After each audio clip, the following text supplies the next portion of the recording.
अस्सलामुअलैकुम स्टूडेंट्स, उम्मीद करता हूँ आप लोग जो है वो खैरियत से होंगे।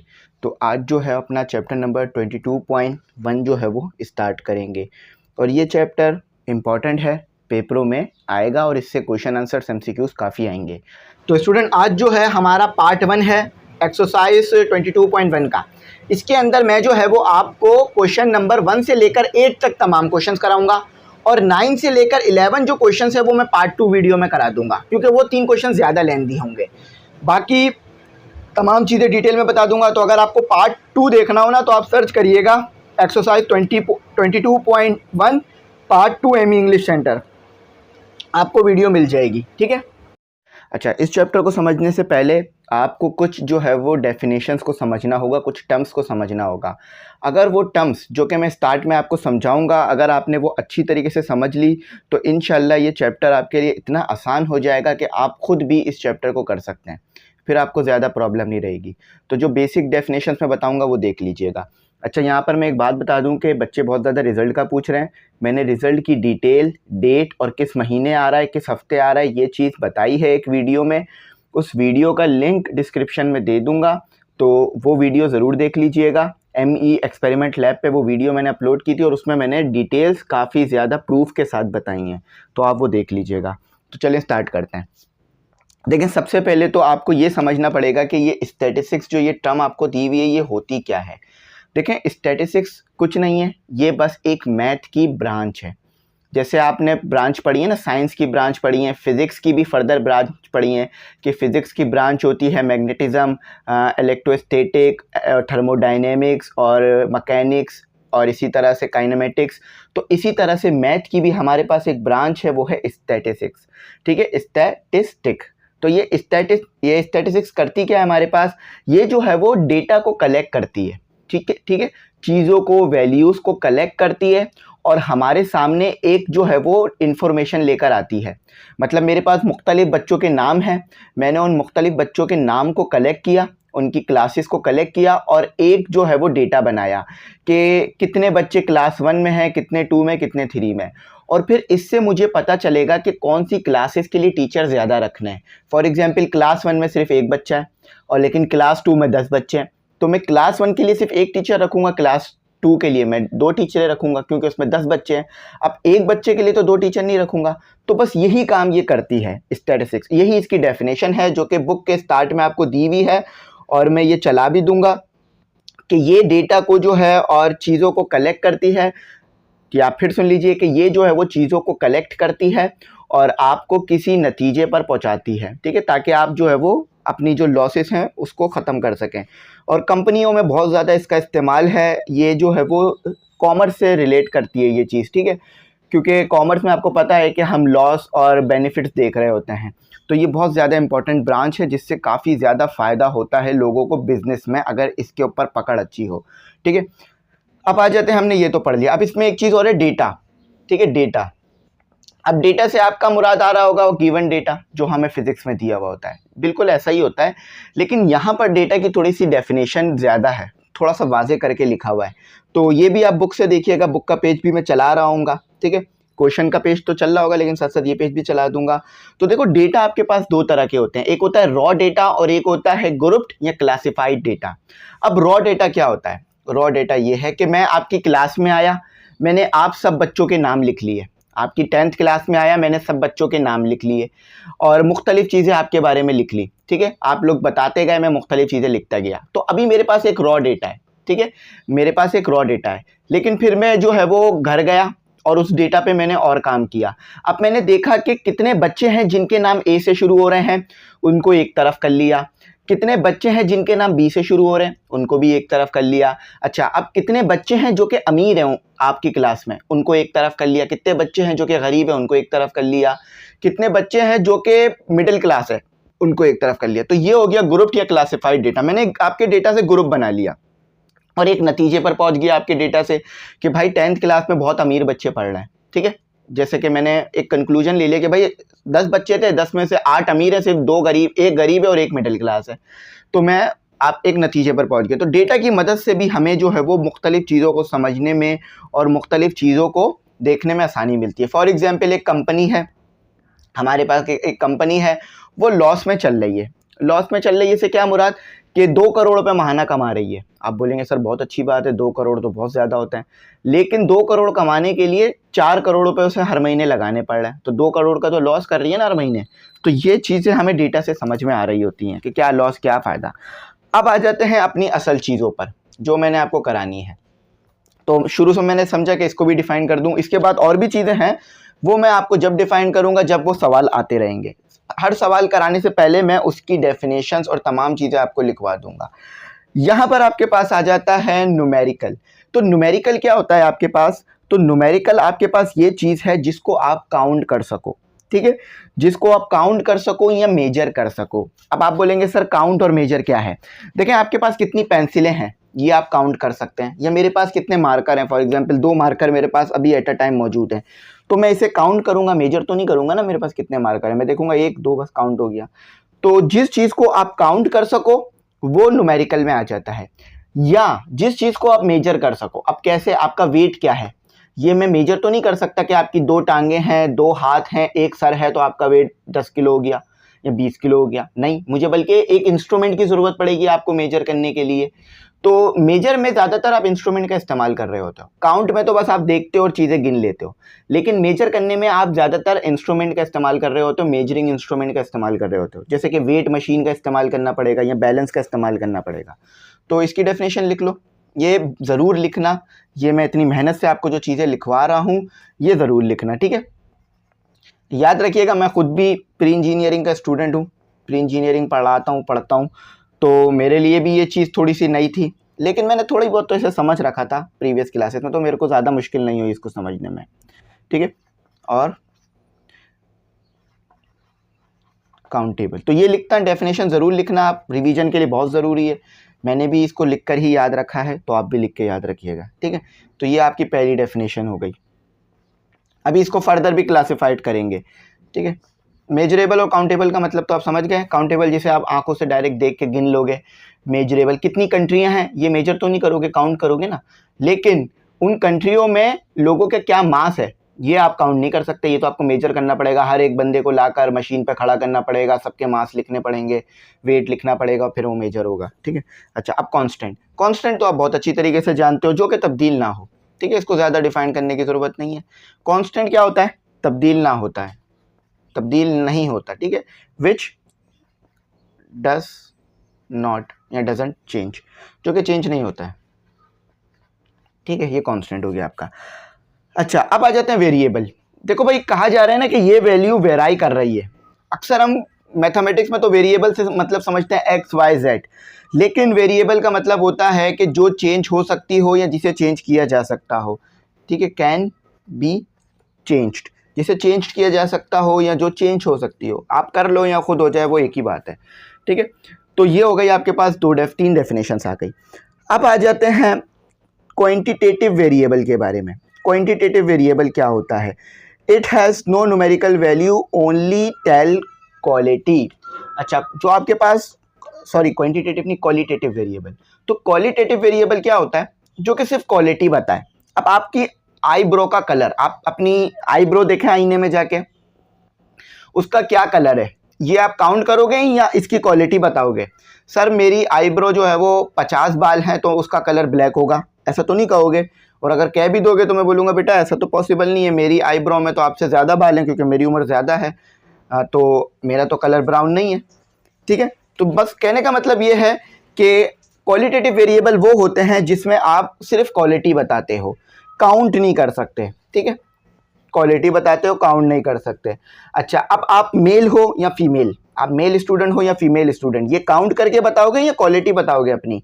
भाई मेल और फीमेल होना ये क्वालिटी होती है ना, कोई स्टूडेंट फीमेल है कोई स्टूडेंट मेल है, तो ये क्या है आपकी, क्या है ये आपकी क्वालिटी है, ठीक है, अल्लाह ताला की तरफ से दी गई आपकी क्वालिटी है, और इसकी कोई न्यूमेरिकल वैल्यू नहीं होती, याद रखना, इसकी कोई न्यूमेरिकल वैल्यू नहीं होती। अब आप मेल हो, इसकी कोई न्यूमेरिकल वैल्यू लिख सकते हो?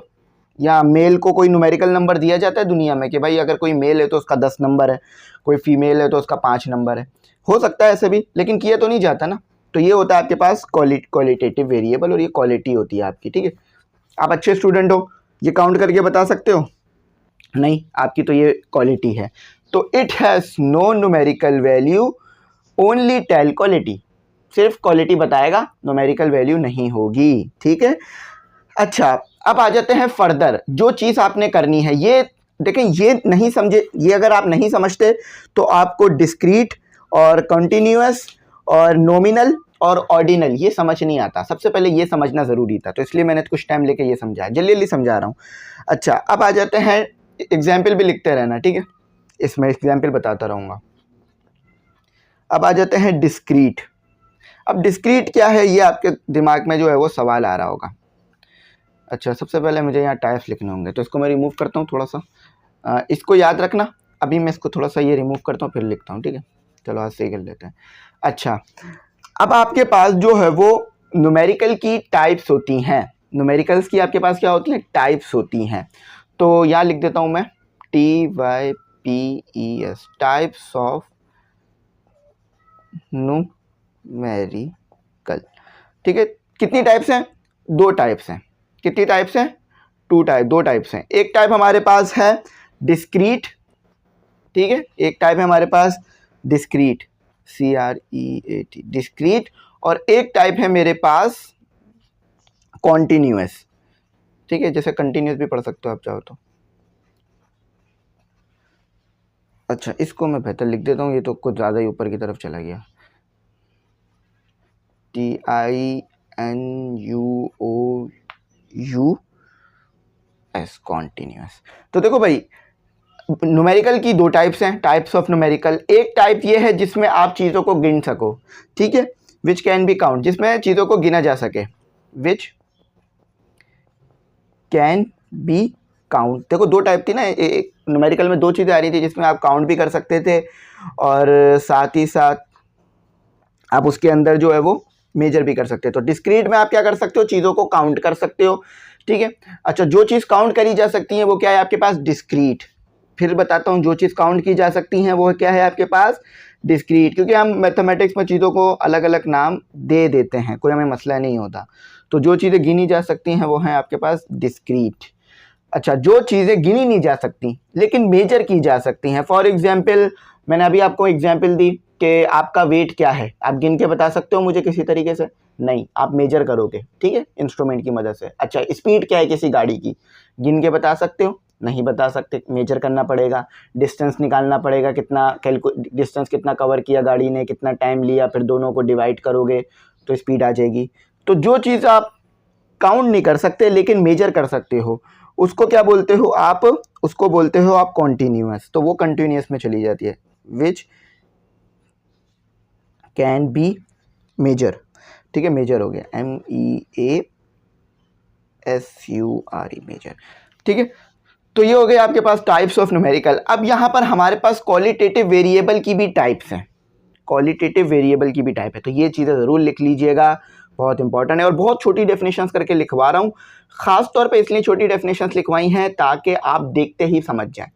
बहुत बड़ी बड़ी डेफिनेशंस आपको याद तो हो जाएंगी और हमें मैथ में कोई डेफिनेशंस नहीं लिखनी होती, ठीक है, लेकिन यहाँ ये छोटी छोटी डेफिनेशंस लिखवाने का सिर्फ यही मतलब है कि जैसे ही मैं पूछूँ ना न्यूमेरिकल क्या होता है मैथ में, तो आप ये ना हो कि सोचने बैठ जाएं, आप बस डेफिनेशन देखें कि जो न्यूमेरिकल वो है कि जिसके पास आपके पास या तो उसे काउंट कर सको या फिर मेजर कर सको, ठीक है। और उसकी 2 टाइप्स हैं फर्दर, डिस्क्रीट और कॉन्टिन्यूअस। अच्छा, अब आ जाओ आखिरी पढ़ते हैं चीज़ जो कि है हमारे पास क्वालिटेटिव वेरिएबल।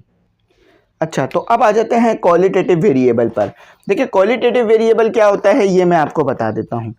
क्वालिटेटिव वेरिएबल अभी हमने पढ़ लिया जिसमें आप सिर्फ क्वालिटी को बता रहे होते हैं, क्वालिटेटिव, ठीक है, क्वालिटेटिव वेरिएबल।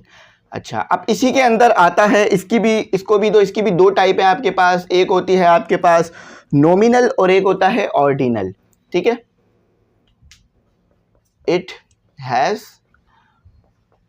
2 टाइप्स, ठीक है, TYPES, टाइप्स। इसकी भी आपके पास 2 टाइप्स हैं। अब वो 2 टाइप्स कौन सी हैं, एक है आपके पास नॉमिनल। नॉमिनल में आप क्या करते हो, नॉमिनल में आप किसी चीज़ को ऑर्डर नहीं कर सकते। ऑर्डर करने से मुराद हुक्म देना नहीं है, ऑर्डर करने से मुराद ऑर्डर में नहीं ला सकते। फॉर एग्जाम्पल, आपके आंखों का कलर ब्राउन है, आपके दोस्त की आंखों का कलर ब्लैक है और आपके तीसरे दोस्त की आंखों का कलर जो है वो थोड़ा थोड़ा ब्राउन ही कह लीजिए, उसका भी ब्राउन है। तो अब आप कौन सा पहले रखोगे, ब्लैक वाला या ब्राउन वाला? शायद आप पहले ब्लैक वाला रख लो, ठीक है, शायद आप पहले ब्लैक वाला रख लो अपनी आंखों का कलर, और फिर दोस्त का ब्राउन वाला। लेकिन अगर आपके दोस्त को बोलूं तो वो अपना कलर पहले रख लेगा ब्राउन वाला, और फिर आपका ब्लैक वाला। तो कोई ऑर्डर नहीं बनाया जा सकता, ना आप गलत हो ना वो गलत है, तो कोई ऑर्डर नहीं बन सकेगा। तो वो चीज़ें जिनका आप ऑर्डर नहीं कर सको उसे आप क्या कह देते हो, नॉमिनल, ठीक है। वो चीज़ें जिसका आप ऑर्डर ना कर सको, ऑर्डर में ना ला सको, उसे कहते हो आप विच कांट बी ऑर्डर्ड, जिसे ऑर्डर में ना ला जा सके। अब जैसे कि फॉर एग्जाम्पल मैं कराची में रहता हूँ, ठीक है, और आप लाहौर में रहते हो, तो किसे ऊपर रखोगे आप, कराची वालों को या लाहौर वालों को? आप बोलोगे नहीं सर कोई भी ऊपर नहीं है, बराबर है, ठीक है। तो फिर क्या हुआ, ये ऑर्डर में नहीं लाई जा सकती नॉमिनल चीज़ें। अच्छा, अब आ जाते हैं दूसरे पर।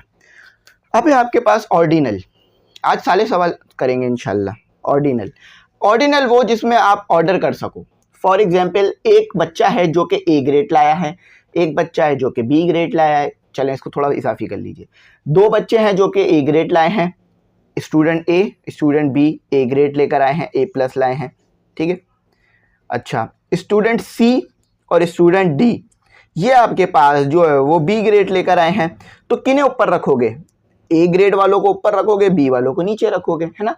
तो जिनको ऑर्डर कर सकते हो आप, ऑर्डर में लेकर आ सकते हो, वो आपके पास हो जाते हैं ऑर्डिनल। तो ऑर्डिनल से ही समझ में आ रहा है कि भाई जिसको ऑर्डर में ला सको, विच कैन बी ऑर्डर। अच्छा, ये क्या लिख दिया है, ऑर्डिनल लिख दिया है यहाँ, ये थोड़ा सा बेहतर कर लें, ये ऑर्डर है।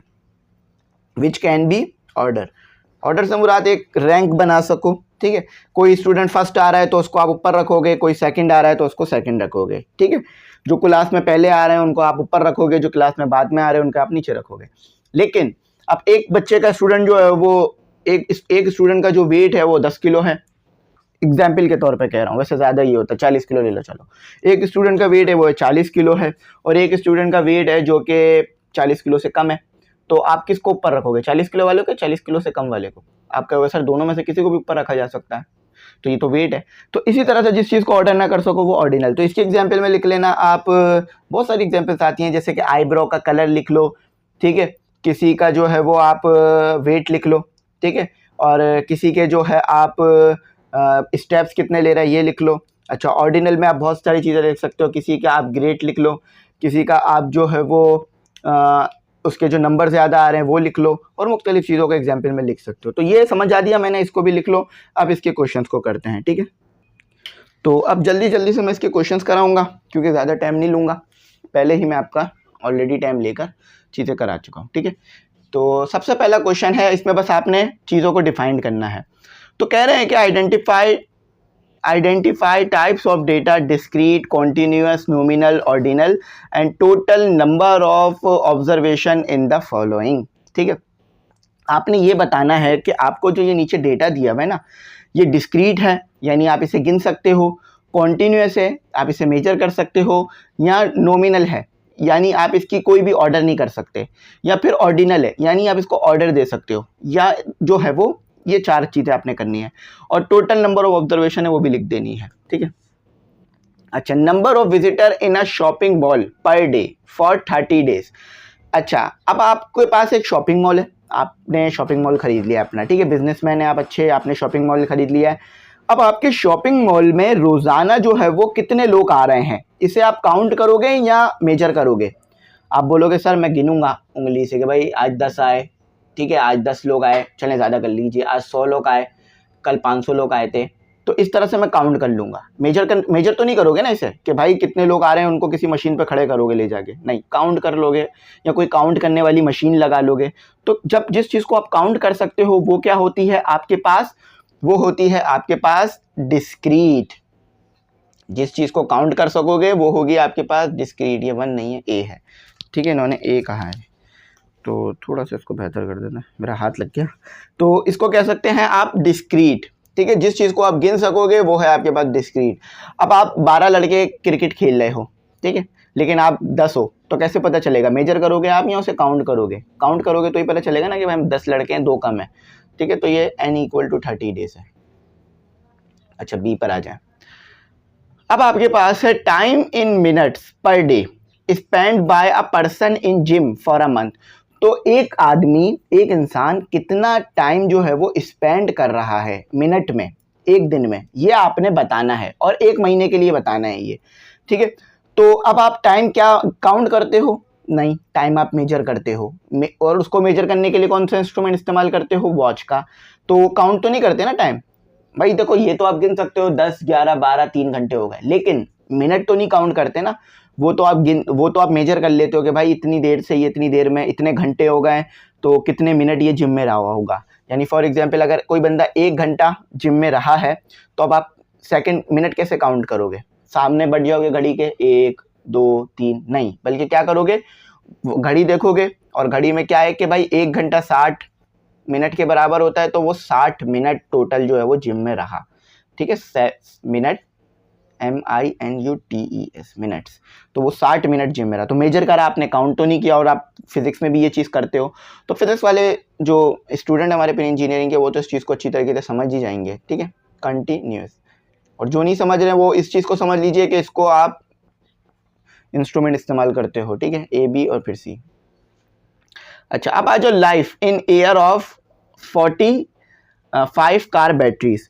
अच्छा, अब आपके पास 45 कार बैटरीज हैं, उनकी लाइफ क्या होगी एयर में? तो ये काउंट करोगे या मेजर करोगे? ये जाहिर सी बात है, मेजर ही करोगे। आप ये थोड़ी ना है कि हर महीने बैटरी को जाकर जो है वो गिनोगे कि भाई ये आज 1 महीने चली, ये 2 महीने, नहीं, बल्कि आप देख लोगे कि कितने महीने बैटरी चल रही है, वो काउंट कर लोगे आप, सिंपल, सॉरी, मेजर कर लोगे आप उसे, सिंपल। तो ये कॉन्टिन्यूस हो गया, ठीक है। टाइम आप मेजर कर रहे होते हो, काउंट नहीं कर रहे होते। अच्छा, ये कितना बोला था इन्होंने? इन एयर, ये भी 45 बैटरीज थी, जो कि 45 आ जाएगा, ABC और ये D। उसके बाद आपके पास आता है electricity consumption in kilowatt hour per day for 2 month. अच्छा, अब ये क्या करोगे आप, इसका क्या करोगे, किलोवाट आवर पर डे।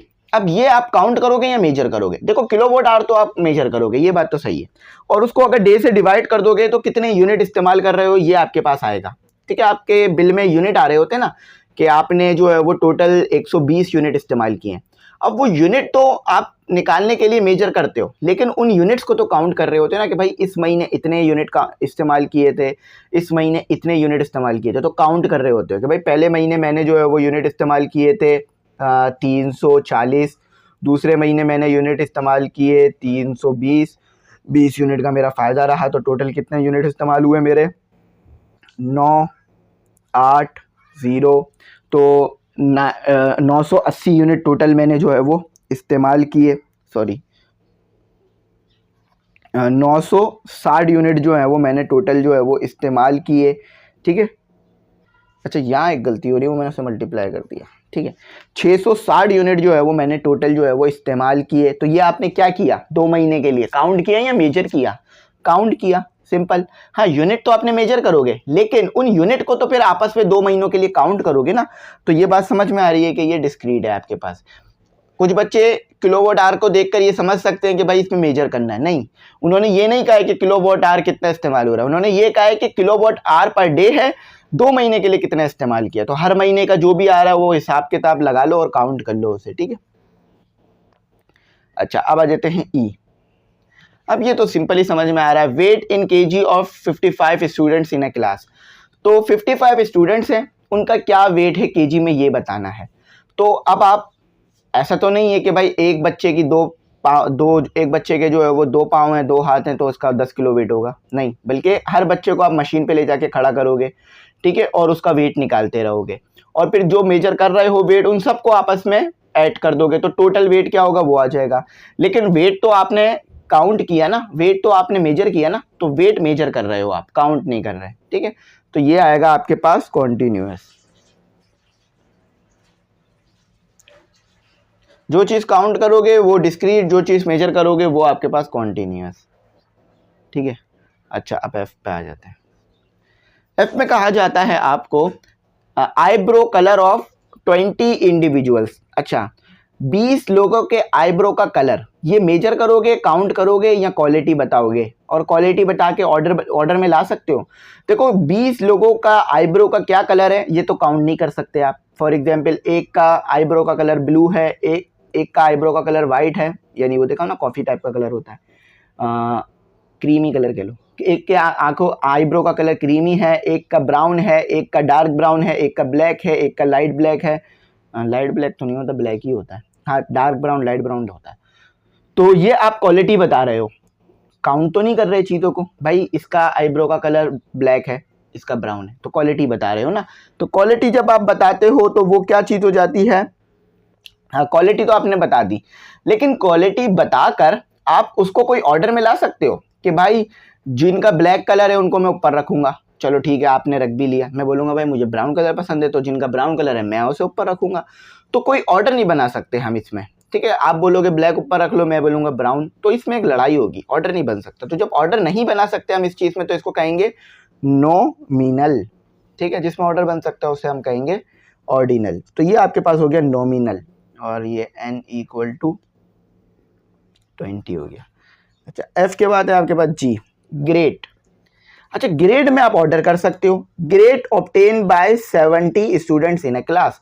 अब इसमें तो ऑर्डर आसानी से कर सकते हो ना भाई, देखो जिन बच्चों के ग्रेड A+ आते हैं उनके नाम आपने देखा होगा कि ऊपर आ रहे होते हैं, जिन बच्चों के B ग्रेड आ रहे होते हैं उनका नाम नीचे आ रहा होता है, और जिनका C उनका नाम और नीचे आ रहा होता है। तो इसको क्या कर सकते हो आप, इसको आप ऑर्डर दे सकते हो कि भाई A ग्रेड वाले बच्चे ऊपर, B ग्रेड वाले बच्चे नीचे, C ग्रेड वाले बच्चे उसके भी नीचे, और A+ वाले सबसे ऊपर।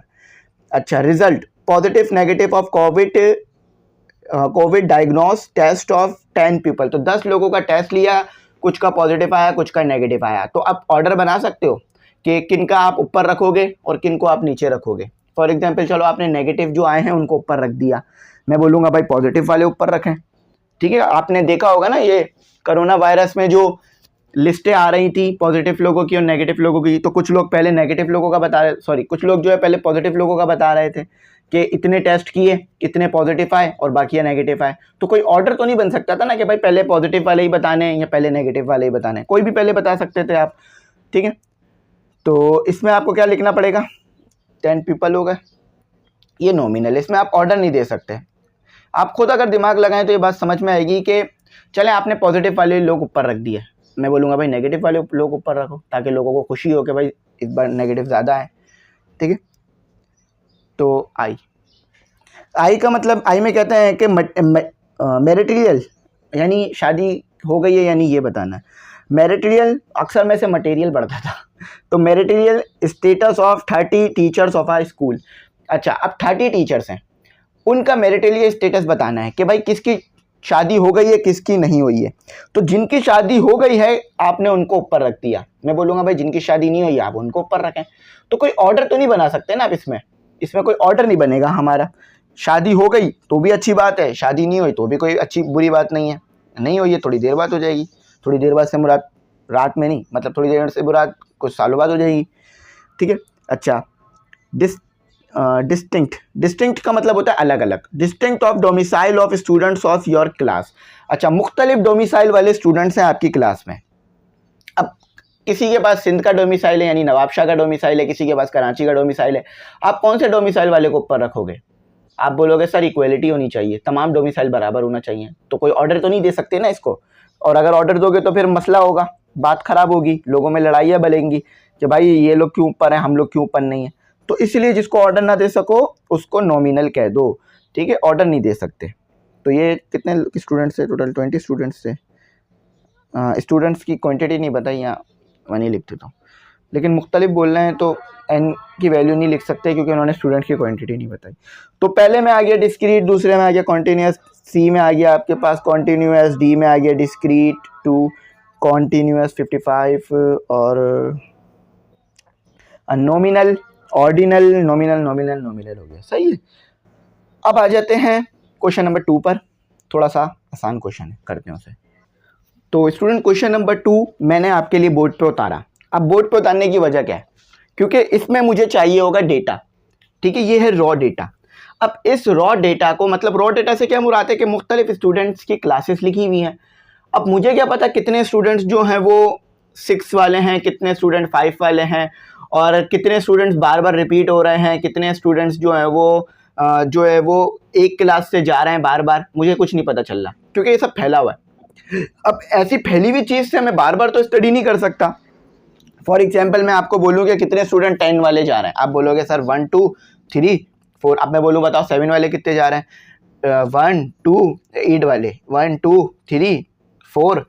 अब मैं बोलूँ फ़ौरन बताओ मुझे 10 वाले कितने जा रहे हैं, आप बोलोगे सर 4। अब 4 नहीं 5 है, तो ये गलतियाँ होंगी।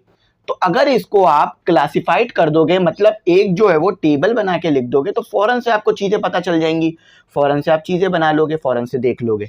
अब आपको यहाँ समझ में नहीं आ रहा होगा ग्रुप फ्रीक्वेंसी क्या है। ग्रुप फ्रीक्वेंसी कुछ नहीं है, ग्रुप फ्रीक्वेंसी ये है कि कोई चीज़ कितनी बार आई। फॉर एग्जाम्पल 10 वाले कितनी बार जा रहे हैं, मतलब 10 वाले कितने स्टूडेंट हैं, 1 2 3 4 5, तो 10 वाले 5 बार रिपीट हो रहे हैं, यानी 10th क्लास वाले 5 स्टूडेंट्स हैं, यानी 5 बार वो रिपीट करके जा रहे हैं। कहने से मुराद ये है कि 10th के जो है वो 5 स्टूडेंट जा रहे हैं, यानी एक क्लास से 5 बार स्टूडेंट रिपीट हो रहे हैं, ठीक है। तो इसी तरह से दूसरी क्लास से कितने स्टूडेंट रिपीट हो रहे हैं वो देखना है, मतलब स्टूडेंट रिपीट हो रहे हैं, इससे मुराद ये है कि उस क्लास से कितने स्टूडेंट जा रहे हैं, सिंपल ये कहना चाह रहा हूँ, ठीक है। अब आपने क्या करना होगा, एक अच्छा सा टेबल ड्रॉ करना होगा। अब वो टेबल किस तरह ड्रॉ होगा मैं यहाँ बना रहा हूँ, ठीक है। तो सबसे पहले आपने ये चीज़ें टेबल ड्रॉ करना सीख लेना है। अक्सर जो है ना फिज़िक्स का जो ये अपने कॉमर्स वाले हैं, ये लोग ये काम कर रहे होते थे पेपरों के दौरान, हम देख रहे होते थे उनको टेबल बनाते हुए, और हम सोचते थे कि भाई ये टेबलें क्यों बना रहे हैं पेपरों में, ज़्यादा से ज़्यादा वर्डिंग क्यों नहीं लिख रहे हैं। तो ये एडवांटेज होता है कॉमर्स वालों को कि वो लिखते कम हैं, टेबल्स बनाते हैं और चीज़ों को मेंशन करते हैं। तो 3 चीज़ें आपको चाहिए होंगी इसके लिए। अब वो क्या क्या है मैं बता देता हूँ। सबसे पहले आपको चाहिए होगा क्लास, कि कौन कौन सी क्लासेस हैं। तो मेरे पास सबसे पहले टेबल में मैं लिख दूंगा मैं क्लास, उसके बाद लिखूंगा टैली मार्क। अब ये टैली मार्क क्या है अभी समझ में आ जाएगा, एक सेकंड वेट करें। टैली मार्क और फ्रीक्वेंसी, फ्रीक्वेंसी क्या होगी कि कितने जो है वो एक क्लास से स्टूडेंट आ रहे हैं, ठीक है। फ्रीक्वेंसी QUEN सी वाई, फ्रीक्वेंसी कितने स्टूडेंट एक क्लास से आ रहे हैं, तो ये ग्रुप फ्रीक्वेंसी कहलाएगी। ये जो डेटा बनेगा ये ग्रुप डेटा होगा, ठीक है, ग्रुप बन जाएगा एक हमारे पास। अच्छा, अब मेरे पास क्या है, मेरे पास यहाँ पर क्लासेस मुझे लिखनी है। अब मैं आपको बोलूँ कि आप क्लासेस लिखो, अभी आपको मैंने पढ़ाया था ना ऑर्डिनल नॉमिनल, तो अभी मैं आपको बोलूँ आप क्लास लिखो, तो कौन सी क्लास पहले रखोगे। आप बोलोगे कि सर जो सबसे छोटी क्लास है उससे पहले रखो, या जो सबसे बड़ी क्लास है उससे पहले रख लो। 2 क्लासेस आप सबसे पहले रख सकते हो, ऐसा तो नहीं है कि आप 8 पहले रख लो और फिर आप क्या रखोगे, फिर आप जो है वो ये 6 4 रखोगे, तो ऐसे तरतीब नहीं बनेगी। लेकिन आप क्लासेस में तरतीब बना सकते हो कि पहले आपने 1 क्लास रख ली, फिर 2 फिर 3 फिर 4 फिर 5, क्योंकि तरतीब बन सकती है यहाँ पर, ठीक है। अक्सर आपने इसी तरह देखा होगा कि कुछ स्कूल तरतीब से रिजल्ट देते हैं कि पहले 1 क्लास के स्टूडेंट का रिजल्ट आ जाता है, फिर 2 के, फिर 3 के, ठीक है, और उसके बाद फिर बाकी सेकेंडरी क्लासेस का आ जाता है, फिर हायर सेकेंडरी, ठीक है। तो इस तरह से, तो सबसे पहले मैं कौन सी क्लास रखूंगा, 4 क्लास ऊपर रखूंगा, इसको मैं लाइन कर दूंगा, ठीक है, इसको मैं ऐसे लाइन कर दूंगा। लाइन करने की वजह ये ताकि ये थोड़ा सा ना डिफरेंशिएट हो जाए। अच्छा, उसके बाद मैं 4 क्लास के बाद 5 क्लास को ऊपर रखूंगा। 5 क्लास मौजूद है, अगर मौजूद नहीं होती तो मैं नहीं रखता, सिर्फ वही क्लासेस में ले सकता हूं जो डेटा में गिवन है। ये जो ऊपर आपको यहाँ से लेकर यहाँ तक दिया हुआ है ना, ये आपका रॉ डेटा मौजूद है, इधर से जो क्लासेस है बस वही ले सकता हूँ। 6 क्लास है तो ही ले सकता हूँ, वरना नहीं ले सकता, 6 क्लास मौजूद है, ठीक है। तो ये मैं सबसे पहले क्लासेस लिखता जा रहा हूँ और एक टेबल कंस्ट्रक्ट करता जा रहा हूँ। इसी तरह कंस्ट्रक्ट करना है अपने पेपर में भी। 6 के बाद 7 क्लास आती है और वो मौजूद है, अगर मौजूद नहीं होती तो मैं नहीं लेता,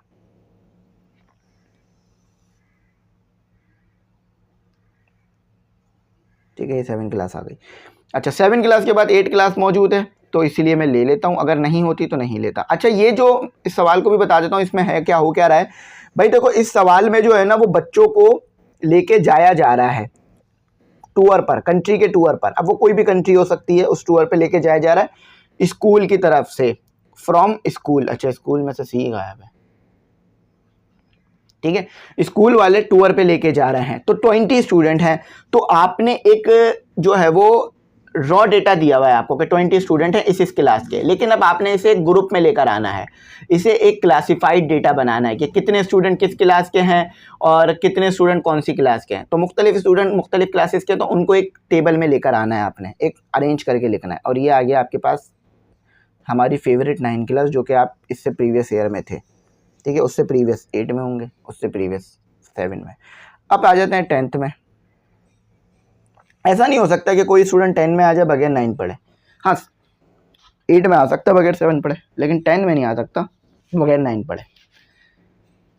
ठीक है, तो ये हो गए मेरे पास 9 क्लास और 10th क्लास। तो टोटल 10th क्लास 6 क्लास से ले 4 क्लास से लेकर 10th क्लास तक के बच्चों को लेके जाया जा रहा है अपना उधर क्या कहते हैं कंट्री के टूर पर। अच्छा, अब यहाँ पर टेली मार्क क्या है? देखो, टेली मार्क इस तरह से बनता है आपका, ये जो साइन है ना, इसे टेली मार्क कहते हो। अब ये चीज़ कितनी बार आ रही है उतनी बार आप टेली मार्क बनाओगे। फॉर एग्जाम्पल 4 क्लास कितनी बार आ रही है डेटा में, ठीक है। अच्छा, टेली मार्क कोशिश करो कि पहली क्लास देख के नहीं बनाओ, ये इधर से टेली मार्क बनाते जाओ। टेली मार्क कुछ नहीं है, टेली मार्क बस इस साइन को कह रहे हैं, ये जो 1 का साइन दिख रहा है ना इस तरह से, इसे टेली मार्क कहते हैं। अच्छा देखो मेरे पास, और जितनी टाइम वो क्लास रिपीट हो रही है आप उतनी टाइम 1 का साइन बनाते रहोगे। फॉर एग्जाम्पल देखो मेरे पास ये 8 क्लास है, पहले मेरे पास सबसे 8, इसको देख के टेली मार्क बनाना, ठीक है। इनको, इस टेबल को देख के टेली मार्क नहीं बनाना, इसको देख के टेली मार्क बनाना। अच्छा, सबसे पहले मेरे पास क्या आ रही है 8 क्लास, एक टाइम आ रही है, तो मैंने इसे ये एक साइन दे दिया। उसके बाद 9 क्लास मेरे पास 2 टाइम आ रही है, तो 1 टाइम और ये 2 टाइम, ये टेली मार्क होता है, ठीक है। ये बना देना कि कितनी टाइम वो चीज़ आ रही है। 1 टाइम आ रही है तो एक साइन, बचपन में ऐसे करते थे ना 1 2 3 4 5, 5 में से 3 माइनस कर दो 2, तो ये वही काम कर रहे हो आप, इसी को टेली मार्क करना कह रहे हैं। अच्छा, अब 8 क्लास दोबारा आ रही है तो इसको दोबारा टेली मार्क कर दिया। अच्छा, अब 4 क्लास नहीं है, ये 6 क्लास है, तो इसको भी एक बार टेली मार्क कर दिया।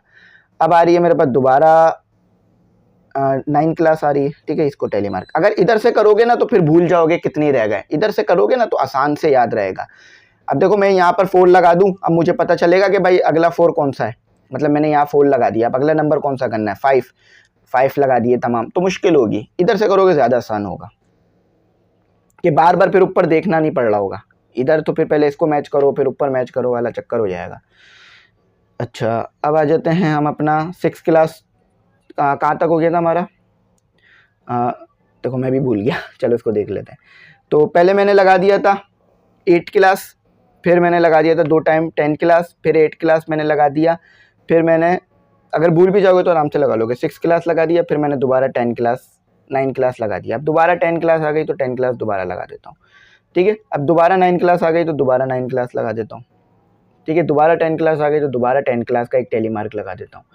दोबारा 7 क्लास आ गई, 8 क्लास आ गई तो दोबारा 8 क्लास का टेली मार्क। दोबारा 7 क्लास पहली बार आई है, दोबारा 10 क्लास आ गई, 8 क्लास आ गई, सॉरी, ये आ गई हमारे पास 6 क्लास का एक और बार टेली मार्क, ये आ गई मेरे पास दोबारा। अच्छा देखो, अब जब कोई चीज़ 10 टाइम हो जाती है, 5 टाइम हो जाती है ना, मतलब 5 बार टेली मार्क बन गया, तो अब इसमें आप ये साइन नहीं लगाते 5 के लिए। 5 के लिए आप क्या करते हो, आप इसको एक ग्रुप बना देते हो 5 का, ये साइन लगा देते हो। ये जो साइन है ना, ये 5 के लिए इस्तेमाल होता है। जब 5वीं बार टेली मार्क लगाओगे ना, तो उसमें आप ऐसे नहीं करोगे 1 2 3 4 5, नहीं, बल्कि आप क्या करोगे, उसको ये कर दोगे, तो ये एक छोटा सा ग्रुप बन जाएगा 5 का, ठीक है। तो इससे हमें स्टडी करने में आसानी रहेगी। तो ये 5 हो गया, 1 2 3 4, और एक ये जो मैंने इस तरह का साइन लगाया ये 5 बन गया, ठीक है। 6 क्लास एक और बार आ गई मेरे पास, ठीक है। अब 5 क्लास मेरे पास एक बार आ गई, 4 क्लास मेरे पास, 4 क्लास से सिर्फ एक ही स्टूडेंट जा रहा है। 7 क्लास मेरे पास एक और बार आ गई, और 9 क्लास मेरे पास एक और बार आ गई, ठीक है। 9 क्लास एक और बार आ गई, तो ये मेरे पास आ रहा है।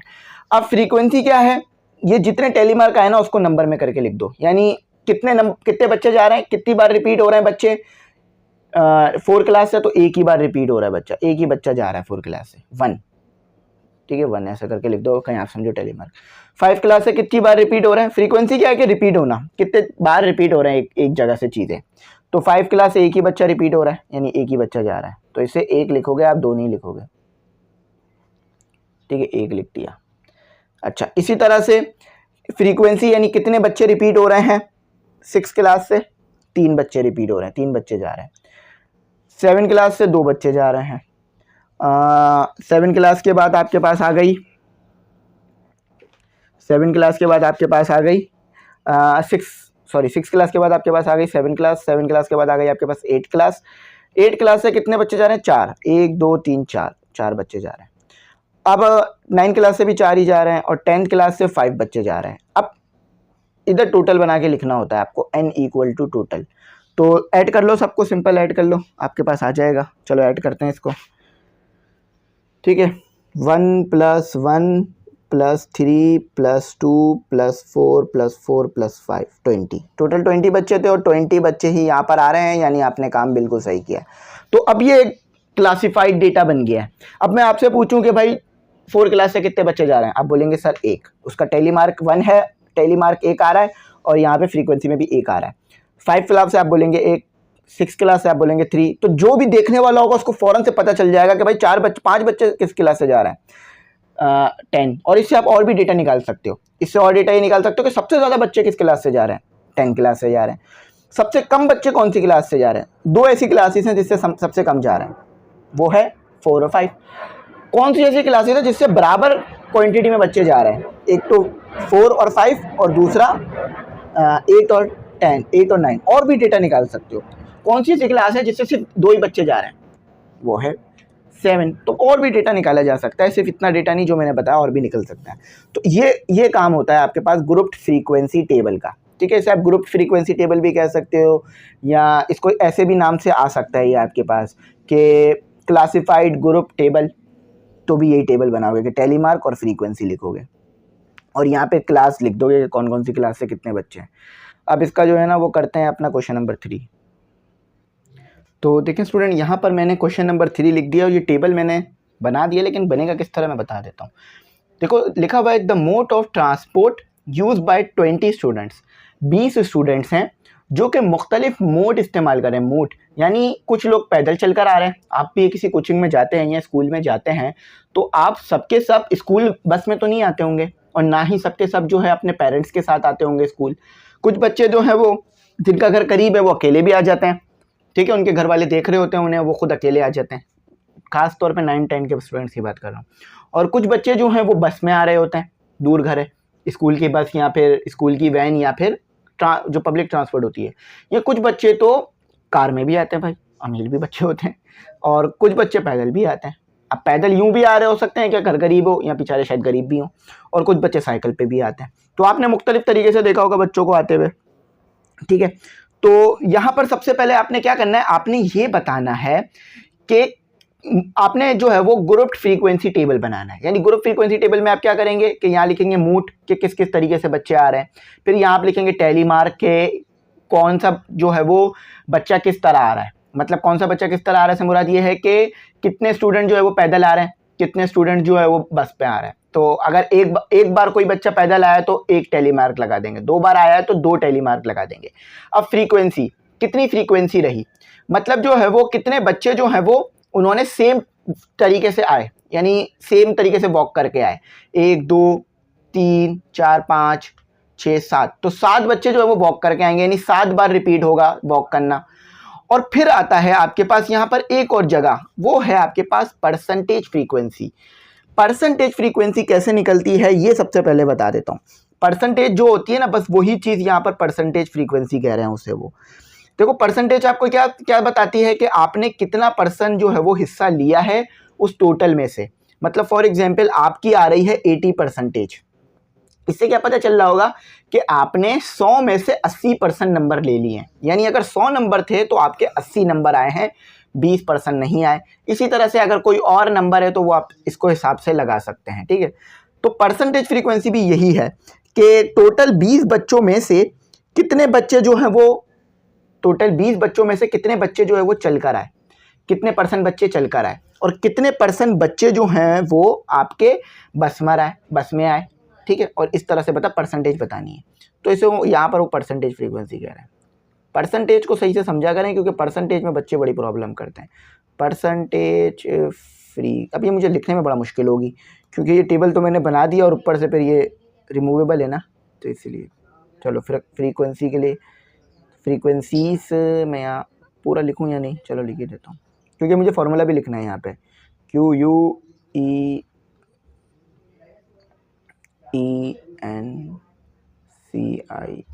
तो इसको निकालने का तरीका क्या होगा आपके पास, इसका सैम्बल जो है थोड़ा सा मैं इसकी और जगह बड़ी कर देता हूँ, सिर्फ इतने हिस्से की,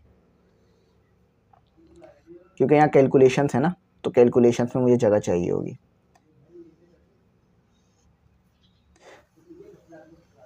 ठीक है। तो परसेंटेज फ्रीक्वेंसी के लिए सबसे पहले मुझे क्या चाहिए होगा, पी एफ लिख देता हूँ मैं, ये परसेंटेज और एफ से फ्रीक्वेंसी, ठीक है। पाकिस्तान एयरफोर्स म्यूजियम भी होता है पी एफ, पाकिस्तान, हाँ ठीक है।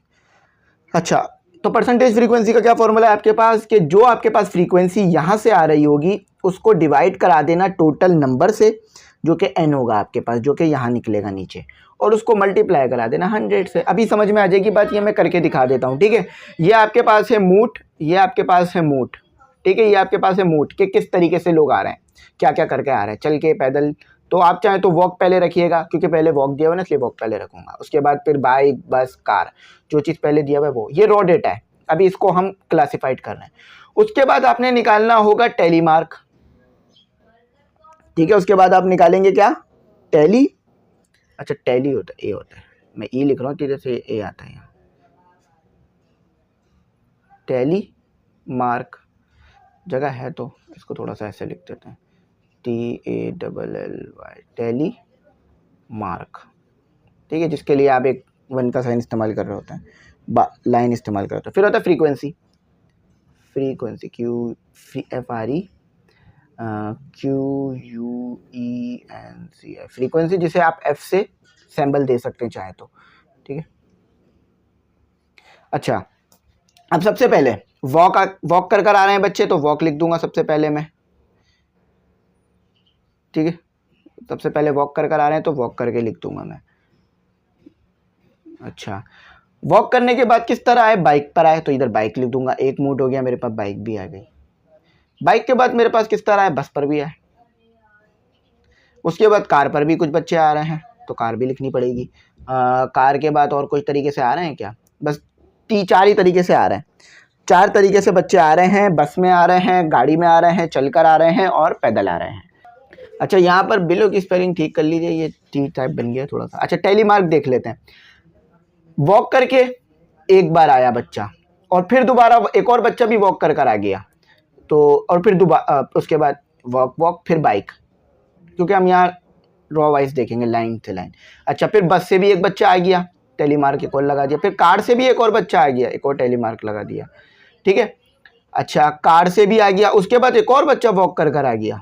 उसके बाद बाइक से भी एक बच्चा आ गया, उसके बाद वॉक कर एक और बच्चा आ गया, उसके बाद वॉक कर एक और। अब देखो 5 हो गए, 4 ऑलरेडी हो गए, 5वां आ रहा है, तो 5वें के लिए मैं ये साइन लगाऊंगा, ठीक है। एक और बार उसके साथ मैं टैली मार्क वैसा नहीं लगाऊंगा, हॉरिजॉन्टल, वर्टिकल। बस से आ रहा है एक और बच्चा, ठीक है। कार से आ रहा है एक और बच्चा, बस से एक और बच्चा आ गया। अच्छा, यहाँ गलती हो गई है, ये बस से आया था, ठीक है। वॉक के बाद वो बच्चा बस से आया था, मैंने उधर उसको बाइक में डाल दिया। अभी तक बाइक से सिर्फ 2 ही बच्चे आए हैं, ठीक है, बाकी बस से आए हैं 3, एक बस से भी 2 आ रहे हैं अभी तक। तो चलें एक बार इसे और चेक करें। ये है कि अगर ध्यान ना हो तो इधर गलती हो सकती है। तो वॉक करके कितने आए हैं मेरे पास, 1 2 3 4 5 आए हैं, ठीक है। बाइक से कितने आए हैं मेरे पास, 1 2 आए हैं। बस से कितने आए हैं मेरे पास, बस से मेरे पास आए हैं 1 2 3 आए हैं मेरे पास। कार से कितने आए हैं, 1 2 आए हैं, ठीक है, सही है। कार से फिर तीसरा बच्चा भी आ गया मेरे पास, छठा बच्चा फिर वॉक कर आ गया, 7वां बच्चा, लगता है वॉक करने वाले बच्चे ज़्यादा आ रहे हैं, ठीक है। अच्छा, बस से फिर मेरे पास एक और बच्चा आ गया, फिर मेरे पास कार से 2 बच्चे एक साथ आ गए। अब 4 हो चुके हैं, तो 5वें के लिए मैं ये साइन लगाऊंगा। फिर मेरे पास बस से एक और आ रहा है, तो 5 बस से आ गए, तो ये वाला साइन लगेगा। फिर मेरे पास एक और बार बस से बच्चा आ गया, तो ये टोटल बच्चे आ गए मेरे पास। इस तरह से ये इनका जो है वो टेबल बना लिया मैंने, ठीक है। 7 बच्चे मेरे पास आए हैं चलकर, 2 बच्चे मेरे पास सिर्फ आए हैं बाइक पर, क्योंकि माँ बाप अलाउ नहीं कर रहे होंगे, पेरेंट्स, ठीक है। और 5 बच्चे मेरे पास आए हैं कार से, और सबसे कम जो बच्चे आए हैं मेरे पास बाइक से आए हैं, क्योंकि स्कूल के बच्चों के पास बाइक नहीं होनी चाहिए, ठीक है, जब सबसे कम आ रहे हैं। और ये लैंग्वेज कोर्स करने जा रहे हैं सारे, ठीक है, लैंग्वेज कोर्स करने जा रहे हैं, और किस तरीके से जा रहे हैं ये बता रहे हैं, कौन कौन सी ट्रांसपोर्ट इस्तेमाल कर रहे हैं। फ्रीक्वेंसी चेक करें, देखें कितनी बार वॉक करा, यानी कितनी बार वॉक करना रिपीट हुआ। 7 बच्चों ने वॉक करने को रिपीट किया है। बाइक को कितनी बार रिपीट किया, 2 बार किया, और सबसे अच्छी बात यही है, 6 बार हुआ है बस से आए हैं, और 5 बार हुआ है कार से आ गए। अब आपको निकालना है परसेंटेज फ्रीक्वेंसीज। तो परसेंटेज फ्रीक्वेंसीज का क्या फॉर्मूला है आपके पास, P F equal to, F कितना आया है 7 डिवाइडेड बाय अच्छा ये n क्या है बता देता हूँ, ये n है आपके पास टोटल, TOTAL टोटल। देखो टेली मार्क का तो कोई टोटल नहीं निकलता, ये खाली रहता है। इसका टोटल निकाल सकते हो जो कि 20 बनना चाहिए, लेकिन फिर भी मैं इसको एक बार कंफर्म करूंगा कैलकुलेटर की मदद से, खुदा ना खास्ता ऐसा ना हो मुझसे कहीं गलती हो गई है। 7 + 2 + 6 + 5 20 बिल्कुल ठीक है। तो ये n ये चीज़ है आपके पास, n = 20 ये चीज़ है आपके पास। तो यहाँ मैंने रख दिया 20, ठीक है। थोड़ा छोटा करके लिख रहा हूँ क्योंकि देखो जगह बड़ी कंजेस्टिव है, तो आपको थोड़ा सा करना पड़ेगा इस पर कॉम्प्रोमाइज़। 7 / 20 multiply by direct 100। तो यहाँ आपके पास जो आएगी वो आएगी PF आ जाएगी, डायरेक्ट आ जाएगी। तो ये कर लो, कोई मसला नहीं है, ठीक है। तो इसको करते हैं, 7 / 20 मल्टीप्लाई बाय 100 35 जो है वो 35% बच्चे, 35% बच्चे से, ये साइन जरूर लगाना। 35% बच्चे जो है ना वो किससे आ रहे हैं आपके पास, चल कर आ रहे हैं। सबसे ज्यादा क्वांटिटी में बच्चे चल कर आएगा। अच्छा उसके बाद इधर भी PF निकलेगा आपका। रिलेटिव फ्रीक्वेंसी नहीं निकालनी क्योंकि उन्होंने सिर्फ परसेंटेज फ्रीक्वेंसी कहा है मुझे। रिलेटिव फ्रीक्वेंसी इधर तो निकल रही है, इस हिस्से में रिलेटिव फ्रीक्वेंसी तो आ रही है, लेकिन परसेंटेज फ्रीक्वेंसी ऐसी ही निकलेगी। अगर टेबल में इजाफी चीज़ें जानबूझ के डालेंगे आप, फॉर एग्जांपल आपसे नहीं कहा कहीं पर अपना नाम लिखने का, साइन करने का कहा था, वहाँ पे आप जानबूझ के अपना नाम लिख रहे हैं, तो फिर वो चीज़ कटेगी ना। तो जो कहा है वही करो। तो देखें अब चेक करते हैं कि बाइक से आने वालों की परसेंटेज कितनी है। ये <2 तो आएगी। क्यों <2 आएगी, क्योंकि सिर्फ 2 ही तो बच्चे आ रहे हैं। तो 20 से जब मैं इसे डिवाइड कराऊंगा 20% से लेस आनी चाहिए। तो 2 / 20 मल्टीप्लाई बाय 100। तो PF से मुराद परसेंटेज फ्रीक्वेंसी। तो करते हैं इसको, मैं करता हूँ इसे कैलकुलेटर से ही करता हूँ, डायरेक्ट कर लीजिएगा चाहे तो। पहले 2 को डिवाइड करा लें 20 से तो आपके पास आएगा 0.1, और जब मल्टीप्लाई करा देंगे 100 से तो वो 10% आएगा। तो 10% जो बच्चे हैं वो 10% से मुराद सिर्फ 2 बच्चे, 20 में से सिर्फ 2 बच्चे आपके पास किससे आ रहे हैं, बाइक से आ रहे हैं। और ये बहुत अच्छी बात है, बाइक से कम ही आना चाहिए, खासतौर पे 9 मैट्रिक के बच्चों को, क्योंकि देखिए 9 मैट्रिक के बच्चों का अक्सर तो लाइसेंस बना हुआ होता नहीं है इस उम्र में। तो कोशिश करें कि यहाँ पेरेंट्स के साथ आएँ, पेरेंट्स से मुराद फादर के साथ आएँ या किसी बड़े भाई के साथ आएँ जिनका लाइसेंस बना हो, ठीक है। कानून फॉलो करेंगे ना, इंशाल्लाह आगे बढ़ेंगे, पाकिस्तान भी तरक्की करेगा, हम भी तरक्की करेंगे, ठीक है। कानून को हमेशा फॉलो करें, कोशिश करें, कानून कभी ना तोड़ें। चलें 6 / 20 कर दिया मैंने, 0.3 आया, 0.3 मैंने मल्टीप्लाई कर दिया 100 से, तो मेरे पास आया 30% बच्चे जो हैं वो हमारे पास आ रहे हैं बस से। अच्छी बात है, बस से आना चाहिए, ठीक है। अच्छा परसेंटेज फ्रीक्वेंसी की कोई टोटल निकालने की ज़रूरत नहीं पड़ेगी, वो तो 100% ही आएगी वैसे भी टोटल निकालेंगे तो, क्योंकि आपने लिए तो टोटल 20 बच्चे ही हैं ना। तो उसको देखते हैं, 5 डिवाइडेड बाई, ये आना चाहिए आई थिंक 25% आना चाहिए, चेक कर लेते हैं, क्योंकि यहाँ पर ना असल में थोड़ा सा डिनोमिनेटर में नंबर आ रहे हैं ना, इसलिए थोड़ा 25 आएगा। 0.25 मल्टीप्लाई बाय 100, 25% बच्चे यानी सिर्फ 5 बच्चे जो है वो आपके पास कार से आए, सिर्फ तो नहीं बोलेंगे, अच्छी खासी 20 है। अब इन सबको ऐड कर देंगे तो 100% आना चाहिए। अगर यहाँ पर 100% नहीं आ रहा तो इसका मतलब है आपने परसेंटेज फ्रीक्वेंसी गलत निकाली है। 35 + 10 + 30 + 25 + 100% आ रहा है, तो बिल्कुल सही आ रहा है, यानी हमने परसेंटेज फ्रीक्वेंसी बिल्कुल सही निकाली है। तो देखो थोड़ा सा मैंने टेबल बेहतरी करके बनाया, अच्छा करके बनाया, तो आपको समझ में आ गया होगा। ये थी परसेंटेज फ्रीक्वेंसी निकालने का तरीका, ठीक है। परसेंटेज ये सिंपल कह लो। तो आई होप ये समझ में आ गया। क्वेश्चन नंबर 3 था, अभी और क्वेश्चंस भी हैं, 1 घंटा हो गया हमें पढ़ते हुए। मैंने कहा था कि ये थोड़ी सी वीडियो जो है ना, मतलब ये एक्सरसाइज थोड़ी सी टाइम लेने वाली है, इसमें क्वेश्चंस भी ज़्यादा हैं, समझाने का मटेरियल भी ज़्यादा है आप लोगों को। आ जाए क्वेश्चन नंबर 4 की तरफ बढ़ जाते हैं। लेकिन फिर भी मैं आपका टाइम सेव करूंगा। मैं क्या करूंगा, क्वेश्चन लिख दूंगा और उसके नीचे जो रॉ डेटा गिवन है वो लिख दूंगा, उसकी मदद से भी टेबल बना लेंगे। और टेबल आपके सामने बनाऊंगा ताकि उसमें आपको कुछ भी समझ आने में मुश्किल ना हो। ये तो आपके पास क्वेश्चन ही है, तो ये मैं वीडियो रोक के लिखूंगा ताकि आपका टाइम वेस्ट ना हो, ठीक है। तो स्टूडेंट अब जो है हमने अपना करना है क्वेश्चन नंबर 4।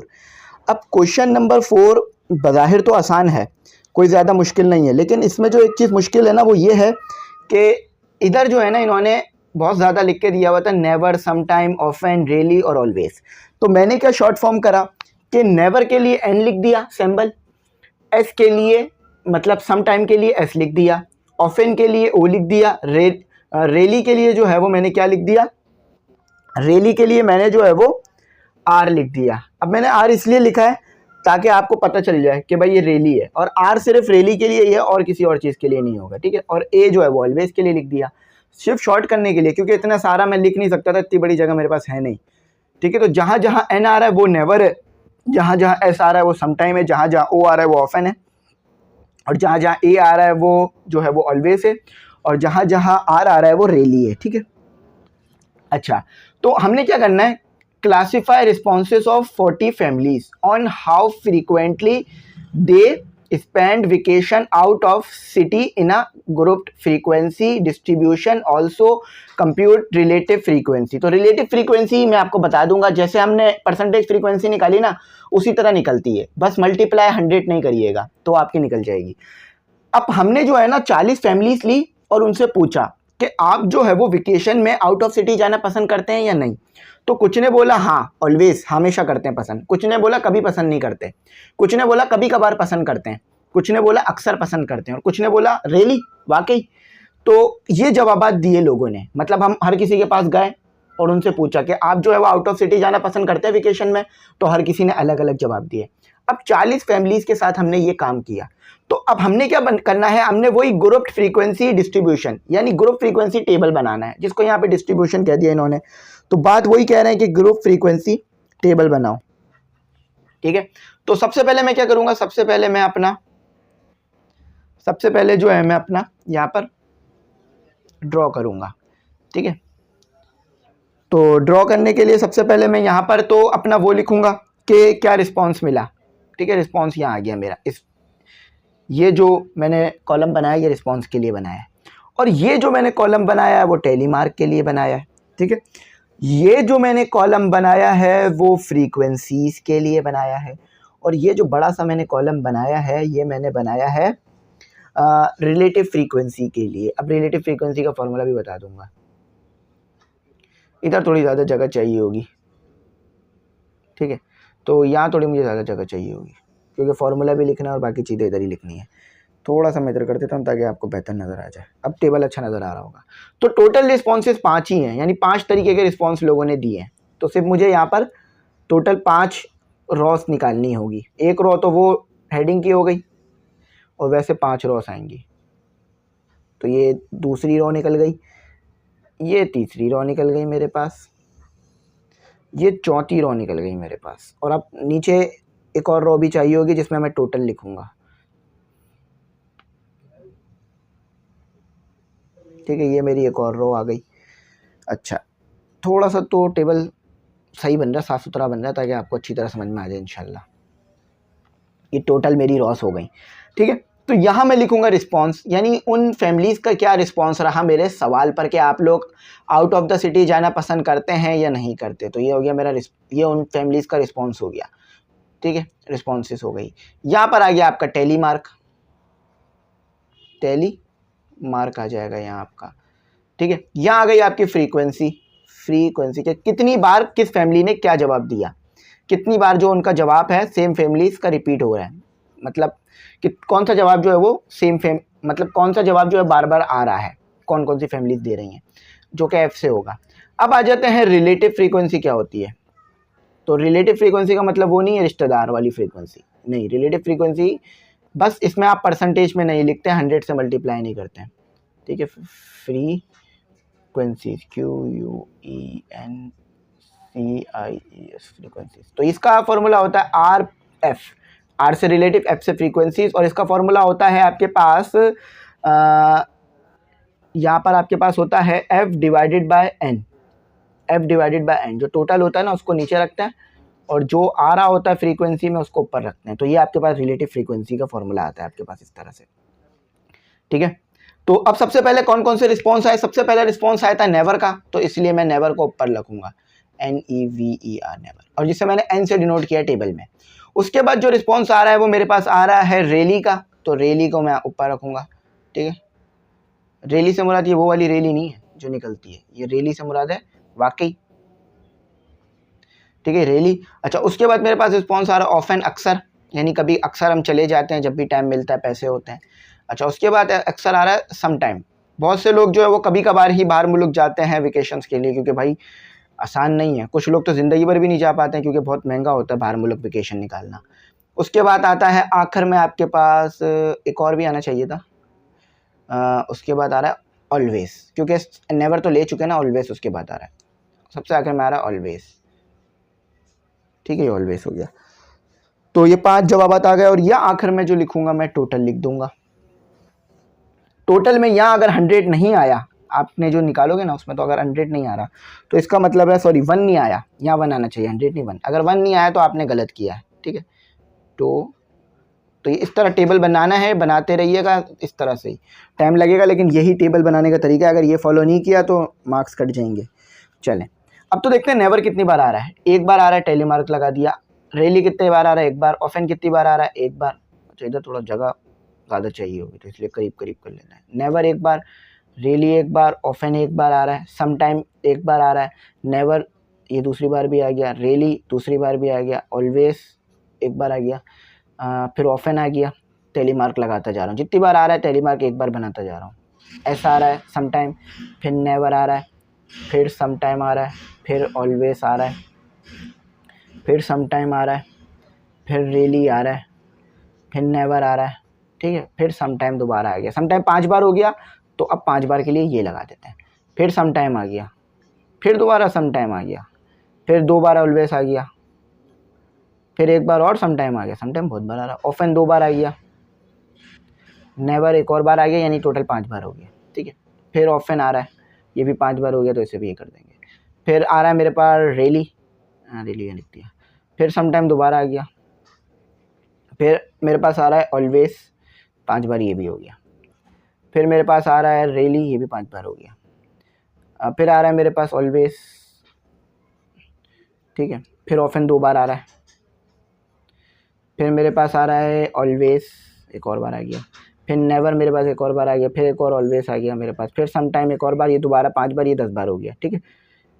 फिर आ रहा है मेरे पास 2 बार नेवर, फिर एक बार ऑफन और एक बार ऑलवेज। तो फ्रीक्वेंसी क्या रही, यानी ऑलवेज कितनी बार रिपीट हुआ ये लिखना है आपने, और नेवर कितनी बार रिपीट हुआ। तो देखो ये 5 का एक ग्रुप हो गया और ये 3, तो ऑलवेज नेवर आपके पास रिपीट हुआ 8 बार। 8 बार फैमिलीज ने बोला नहीं जाते, कभी नहीं जाते, पैसे नहीं है या तो दिल नहीं करता, ठीक है। रेली कितनी बार बोला जा सकते हैं, मतलब वाकई, तो 5 बार आ गए। ऑफन कितनी बार आया, 5, अक्सर, मतलब जब भी मौका मिलता है चले जाते हैं, तो 5 8 बार आया, ये भी 8 बार था सेम। 10 बार बोला सम टाइम, यानी जब कभी पैसे होते हैं चले जाते हैं, और 9 बार आया आपके पास। देखो ये 5 का ग्रुप हो गया और 4 ये, तो 9। तो अब इनको गिनते हैं, अगर 40 आंसर आ गया तो ठीक है, वरना आपका गलत होगा। 40 आंसर नहीं आ रहा तो गलत होगा। चलो इसको काउंट करते हैं। ये है आसान, लेकिन बस टाइम कंज्यूमिंग है, और जल्दी जल्दी करेंगे तो आपका गलती होने की चांसेस हैं। तो ये इस तरह का सवाल है थोड़ा सा। तो 40 आ रहा है बिल्कुल, हमने n = 40। अब रिलेटिव फ्रीक्वेंसी निकाल के इसको ख़त्म करें, रिलेटिव फ्रीक्वेंसी निकाल के इसको ख़त्म करें। तो देखो भाई, रिलेटिव फ्रीक्वेंसी में यहाँ लिख देता हूँ RF। तो F क्या है आपके पास, फ्रीक्वेंसी है। F क्या है मैंने लिख दिया, तो ऊपर फ्रीक्वेंसी है 8, और N क्या है, टोटल नंबर, डिवाइडेड बाय 40। तो ये आपके पास आ गया रिलेटिव फ्रीक्वेंसी। तो देख लो कितना आ रहा है रिलेटिव फ्रीक्वेंसी। बस रिलेटिव फ्रीक्वेंसी में आप मल्टीप्लाई नहीं करते, और इसका आंसर अगर लास्ट टोटल में 1 नहीं आया तो आपका गलत होगा। तो 0.2% आपका आया है, 0.2 आया है, ठीक है आपका, यानी 20%। अगर मैं क्या कहते हैं परसेंटेज फ्रीक्वेंसी में बताऊं, तो 20% फैमिलीज़ कह रही हैं कि कभी भी नहीं जाते बाहर मुल्क घूमने के लिए। अच्छा, अब रिलेटिव फ्रीक्वेंसी निकालते हैं रेली की। तो 5 डिवाइडेड बाय 40, ये तो और कम आएगी। तो 5 डिवाइडेड बाय 40 आपको देता है 0. तो 12% के करीब करीब लोग बोल रहे हैं कि वाकई जा सकते हैं। 0.12, ठीक है, 5 भी ले लीजिए ताकि ये 1 पूरा बने। यहाँ पे टर्मिनेटिंग डेसिमल ही आ रहे हैं। तो यहाँ पर आप कितना आ रहा है, 8 आ रहा है, और डिवाइडेड बाय 40। इसको बेहतर बना दें ताकि ऊपर से आ जाए। तो यहाँ पर आ रहा है 8 आ रहा है, डिवाइडेड बाय 40। नज़र आ रहा है ना आप लोगों को? हाँ, बेहतर है। तो इसका रिलेटिव फ्रीक्वेंसी आ जाएगा आपके पास 8 डिवाइडेड बाय 40।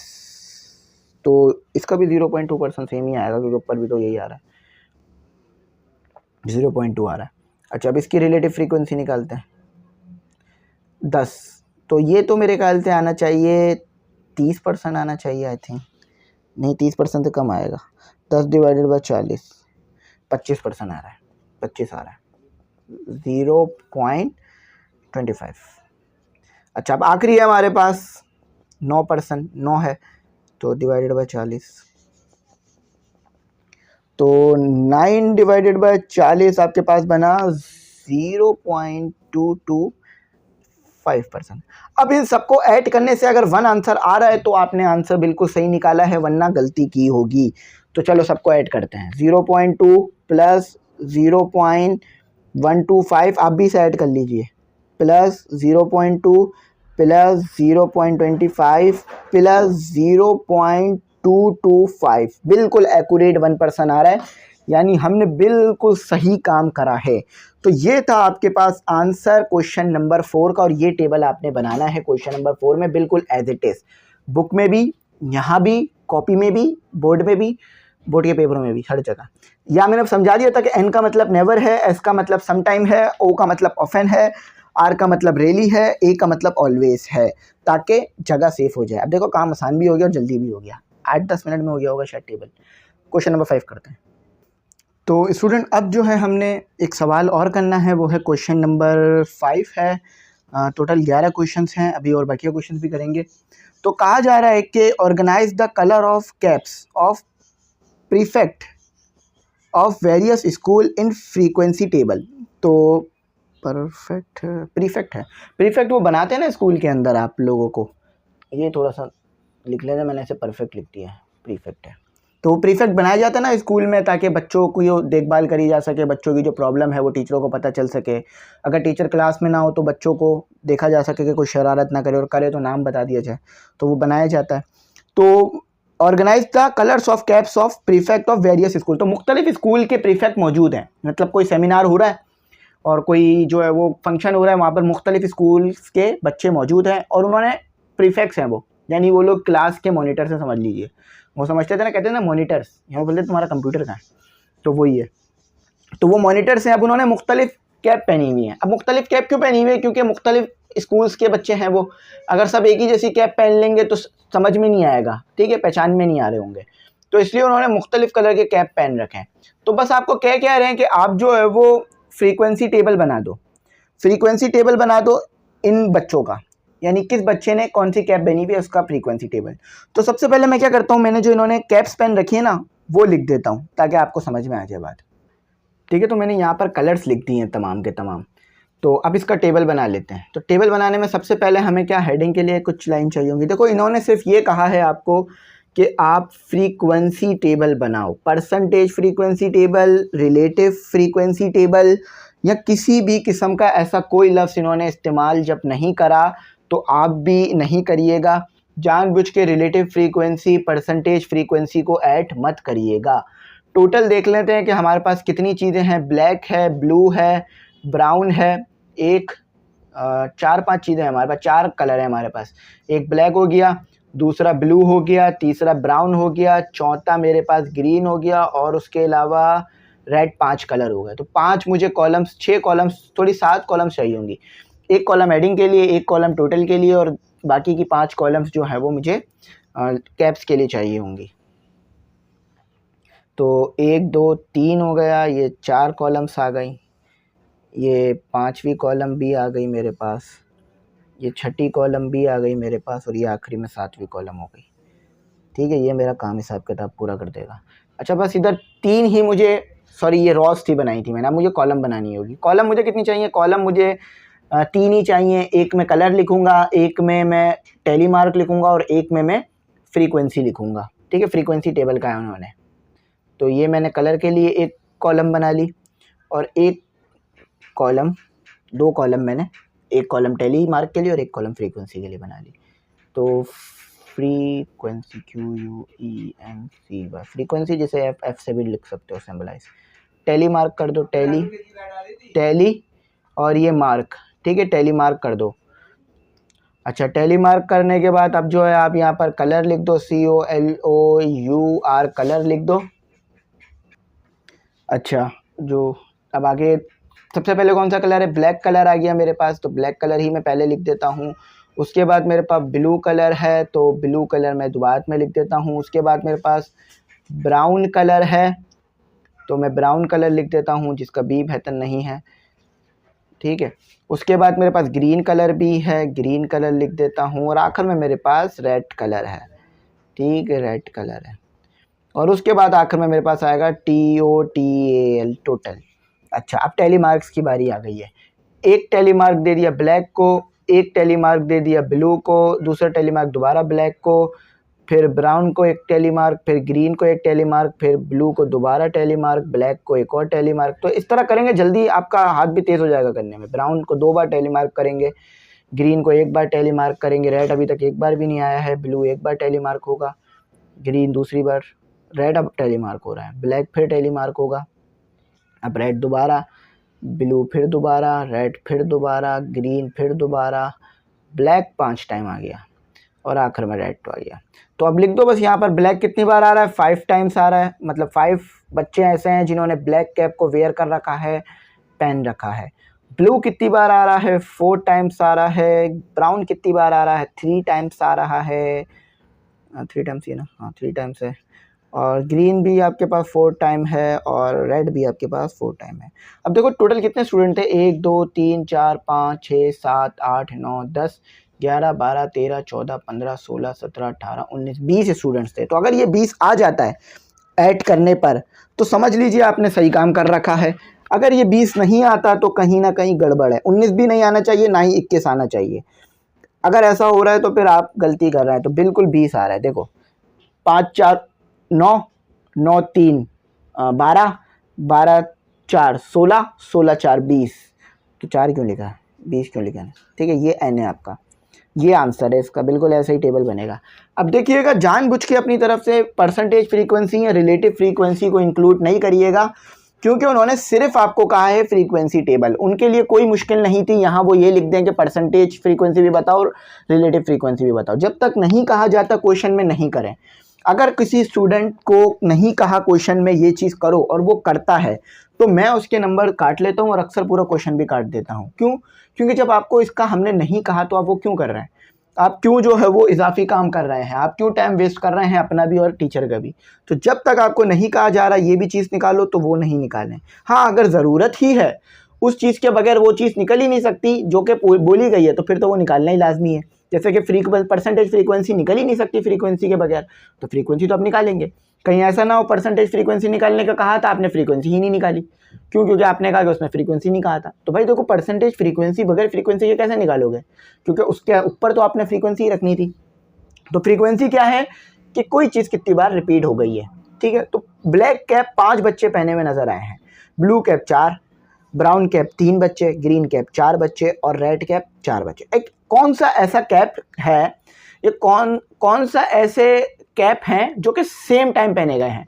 तो आपके पास ब्लू ग्रीन रेड ये 4 टाइम पहने गए हैं। और कौन सा ऐसा कैप है जो सबसे ज़्यादा दिख रहा है, ब्लैक, ठीक है। अब बहुत सारी डिटेल्स आप इससे निकाल सकते हैं। तो यही काम है आपके पास स्टैटिस्टिक्स में। चलो आप इसके बाद छठा करते हैं। तो देखें ये जो हमने जो है वो लिख लिया है सवाल, लेकिन इस सवाल में नंबर बहुत ज़्यादा दिए हुए हैं। तो देखें सवाल क्या है, कह रहा है कि the mark secured by 25 students. 25 students हैं जिन्होंने मार्क्स लिए हैं, यानी नंबर लिए हैं। Is a class test out of 5। एक क्लास टेस्ट में, यानी एक क्लास टेस्ट हुआ था जिसमें टोटल नंबर 5 थे। अब उन टोटल नंबरों में से मुख्तलिफ बच्चों ने मुख्तलिफ नंबर लिए हैं। एक बच्चे ने 4 भी लिए हैं, एक बच्चे ने बहुत ही कम लिए हैं 0.5, एक ने बहुत ज़्यादा लिए 4.5 और कुछ बच्चों ने पूरे नंबर भी लिए हैं 5.0, यानी 100% उनकी परसेंटेजें रही हैं। तो अब आपने क्या करना है, इसमें आपने ऑब्टेन फ्रीक्वेंसी टेबल बनाना है विद डिस्क्रीट क्लासेस, मुख्तलिफ क्लासेस के लिए, एंड रिलेटिव फ्रीक्वेंसीज। और इसमें आपने रिलेटिव फ्रीक्वेंसीज भी निकालनी है, यानी फ्रीक्वेंसी टेबल होगा और रिलेटिव फ्रीक्वेंसीज शामिल होंगी। तो इसको करना की कोशिश करते हैं। तो देखें इधर मुझे जगह काफ़ी चाहिए होगी, क्योंकि मुझे कम से कम 11-12 रॉस जो है इधर ड्रॉ करनी पड़ेंगी। अब उस कैसे मैं 11-12 रॉस कह रहा हूँ अभी पता चल जाएगा आपको। ठीक है, ये तो मेरा इधर तक हो गया। अब मैं सबसे पहले तो जगह बहुत देख के चल इस्तेमाल करूँगा। अच्छा, मुझे रॉस कितनी चाहिए, कॉलम्स कितनी चाहिए होंगी, सबसे पहले ये डिसाइड कर लेते हैं। देखिए कॉलम मुझे जो है वो कम ही चाहिए, क्योंकि एक कॉलम मुझे चाहिए होगी मार्क्स के लिए। ठीक है, एक कॉलम मार्क्स के लिए, छोटी करके लिख देता हूँ, एक कॉलम मार्क्स के लिए आ गई मेरे पास। इसे और छोटा भी कर सकते हैं, क्योंकि मार्क्स तो नंबरों में हैं और वो छोटे ही हैं, आ जाएंगे। ठीक है, एक कॉलम आ जाएगी आपके पास टेली मार्क्स के लिए। ठीक है, एक कॉलम आपके पास आ जाएगी फ्रीक्वेंसी के लिए, और बकिया जो एक कॉलम होगी वो रिलेटिव फ्रीक्वेंसी के लिए हो जाएगी। तो ये मैं कॉलम बना दिया मैंने। इसमें कॉलम मैं भी यूं ही बना रहा हूँ ताकि जल्दी जल्दी तो इसका फिर रॉ भी निकल जाएगी। ठीक है, ये मैं सबसे पहले आपको टेबल बनाना सिखा रहा हूँ। ठीक है, अब मैं अंदाज़तन मैं देख सकता हूँ कि बहुत सारे नंबर हैं। अब मुझे पता नहीं है रॉस कितनी चाहिए, तो रॉस देख लेते हैं। एक रो 4 के लिए आ गई, एक रो 5, दूसरी रो 5 के लिए आ गई, तीसरी रो 4.5 के लिए आ गई, चौथी रो 1.0 के लिए आ गई, 3.5 के लिए पाँचवीं रो आ गई। ठीक है, और फिर 3.5 के लिए रो ले चुके हैं। 5 के लिए रो आ गई, छठी रो 5 के लिए ले ली, 2.5 के लिए 7वीं रो ले ली, 4 के लिए पहले ही रो ले चुके हैं, 2.5 के लिए 1 के लिए ले ली हमने 8वीं रो, 2 के लिए हमने अभी तक कोई रो नहीं लिए, तो 9वीं रो ले ली 2 के लिए, 4 के लिए ले चुके हैं, 3.5 के लिए 0 के लिए 10वीं रो ले ली मैंने, 5 के लिए ले चुके हैं हम रो, और 3 के लिए कोई रो नहीं ली। 11 रॉस, कम से कम 12 रॉस निकलनी चाहिए इसमें से, तो छोटा छोटा करके बनाना पड़ेगा।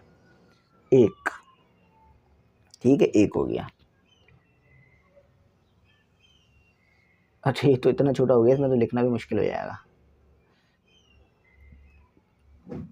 2, ठीक है, 3, 4, 5, 6। ठीक है, ये मैं टेबल बनाना सिखा रहा हूँ क्योंकि ये टेबल थोड़ा सा मुश्किल था ना, इसलिए बनाना सिखा रहा हूँ। 7, क्योंकि अक्सर तो मैं टेबल खुद ही बना रहा था, लेकिन मैंने कहा टेबल भी सिखा दूँ ताकि कहीं आपको टेबल में मुश्किल ना हो रही हो, कि समझ ना आ रहा हो कि टेबल में रॉस कॉलम कैसे बनानी है। क्योंकि अक्सर जब मैं ये करता था ना तो मुझे भी बड़ा मुश्किल होती थी इसमें, क्योंकि ये हर चीज़ इसमें बड़ा ट्रिकी है। क्योंकि आप लोग प्री इंजीनियरिंग के स्टूडेंट हैं, आप लोगों के लिए टेबल मतलब इतने ज़्यादा टेबल सिर्फ डिफरेंसेस के लिए बनाते हैं। 8, 9, 10, ठीक है, ये अगर एक तो बहुत ही छोटी चली गई, तो 2 और बना लेते हैं, बाकी बकिया ज़रूरत पड़ी तो। अब यहाँ ट्राइपॉड आ रहा है ना, तो लाइन बनाने में मुश्किल हो रही है मुझे बहुत ज़्यादा, लेकिन कोशिश करते हैं। कहते हैं ना, कोशिश करने वालों की हार नहीं होती। 11, 2 रॉस और ले लेते हैं छोटा छोटा करके, 12। तो बिल्कुल ऐसा हुआ है कि जैसे कॉपी के पेजेस नहीं होते वो। चलो, जितनी रॉस बननी थी अभी बन गई, अभी इसको लिखते हैं। अच्छा, अभी यहाँ आपने लिखने होंगे मार्क्स, मैंने पहले ही बता दिया था, या मार्क्स लिख लीजिएगा।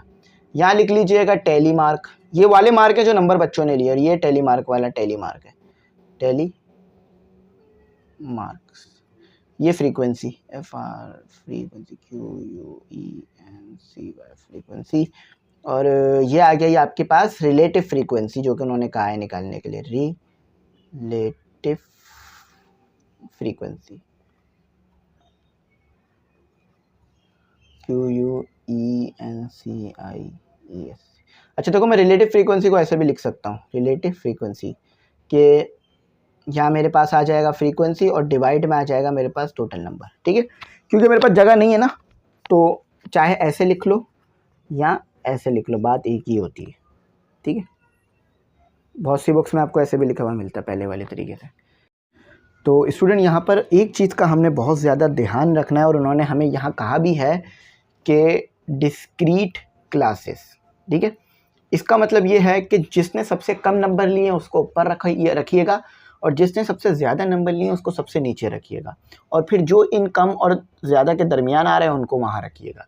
तो सबसे कम नंबर क्या है मेरे पास, 0.0 आया है। 0.0 के बाद मेरे पास सबसे कम नंबर क्या आए हैं, 0.5 आए हैं। 0.5 के बाद मेरे पास सबसे ज़्यादा कम नंबर क्या आए हैं, 1.5 आया, सॉरी 1 आया है। उसके बाद 1.5 जो कि आप देख सकते हैं, आपको नज़र आ रहा होगा ऊपर, ये रहे, काम गए 1.5 ये रहे, ठीक है। उसके बाद आए थे 2 नंबर आए थे एक बच्चे के, जो कि आपको नज़र आ रहे होंगे, ये रहे, और एक ही टाइम लिखना है। 2.5 भी एक बच्चे ने नंबर ऑब्टेन किए हैं, यानी 50% मार्क्स लिए हैं।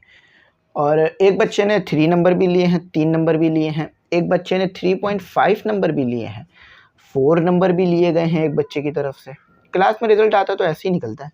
और फिर एक ने 4.5 भी लिए हैं, जो कि सबसे पहले ही लिखा हुआ था हमारे पास शुरू में। और फिर एक बच्चे ने 5 नंबर लेकर बात ख़त्म कर दी। अच्छा, तो 0.0 कितना एक ही बच्चे ने लिया है, तो टेली मार्क एक ही लगेगा, ठीक है।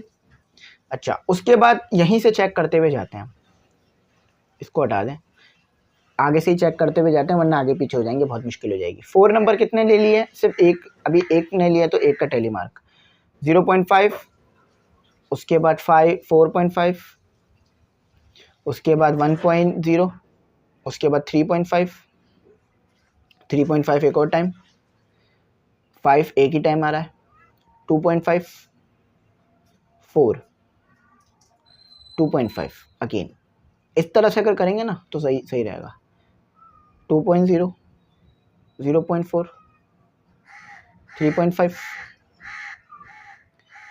0 एक ही ने लिया है, 3.0, 5 एक और बच्चे ने ले लिए, 2 बच्चे ने 5 ले लिए, ये रहे। अच्छा, 1 नंबर 3 बच्चों ने ले लिए, ठीक है। 2.0, 2.0 2 बच्चों ने एक साथ ले लिए। 4.5 एक ही बच्चे ने ले लिया है नंबर। 2.5 भी एक बच्चे ने नंबर ले लिए हैं हमारे। 3 एक बच्चे ने नंबर ले लिए हैं। 3.5 भी एक और बच्चे ने नंबर ले लिए हैं, और 1.5 सिर्फ एक ही बच्चे ने लिया। तो मुझे लग रहा है कि मैंने शायद 3 में गलती कर दी है, तो मैं चेक कर लेता हूँ। 3.0 2 ही बच्चों ने नंबर लिए, और बिल्कुल 3.0 2 ही बच्चों ने नंबर लिए, तो बाकी सबके हमारे टेली मार्क हो गए। अब फ्रीक्वेंसी क्या बनी ये देखते हैं। फ्रीक्वेंसी यानी कितने बच्चों ने 0 नंबर लिए, तो सिर्फ एक ही बच्चे ने 0 नंबर लिया है, वो 0.5 भी एक ही बच्चे ने लिया है, और अपना जो 1.0 है ये 3 बच्चों ने लिए। 1.5 एक, 3 बच्चों ने 2 लिए, 3 बच्चों ने 2.5 लिए, 2 बच्चों ने 3 लिए, 4 बच्चों ने 3.0 लिया, 3, 2 ही बच्चों ने लिए। तो अब इससे पता चल रहा है कि क्लास टीचर को थोड़ी सी और मेहनत करनी चाहिए बच्चों पर। तो अगर n = 25 आ रहा है तो आपने फ्रीक्वेंसी टेबल तो बिल्कुल सही बनाया है, अगर नहीं आ रहा है तो नहीं सही बनाया है। तो अब कैसे चेक होगा ये? सिंपल कैलकुलेट करिए, ठीक है। कैलकुलेट देखें, मैं यहाँ कर रहा हूँ, कैलकुलेशन यहाँ कर रहा हूँ। 1 + 1 + 3 + 1 + 3 + 3 + 2 + 4 + 3 + 2 + 2 25, यानी बिल्कुल सही करा है। अब निकालते हैं रिलेटिव फ्रीक्वेंसी। फॉर्मूला दिख रहा है आपको सामने ही लिखा हुआ है आपके। तो ये 1/25 जो कि आपको देता है रिलेटिव फ्रीक्वेंसी में, अगर आप डिवाइड करा दें 1/25 तो आपको देता है 0.04। 0.04 ये तमाम रिलेटिव फ्रीक्वेंसी ऐड होकर 1 आंसर देनी चाहिए, ठीक है। तो अब जो है इसे देखते हैं, ये भी एक ही बच्चे ने नंबर लिया है।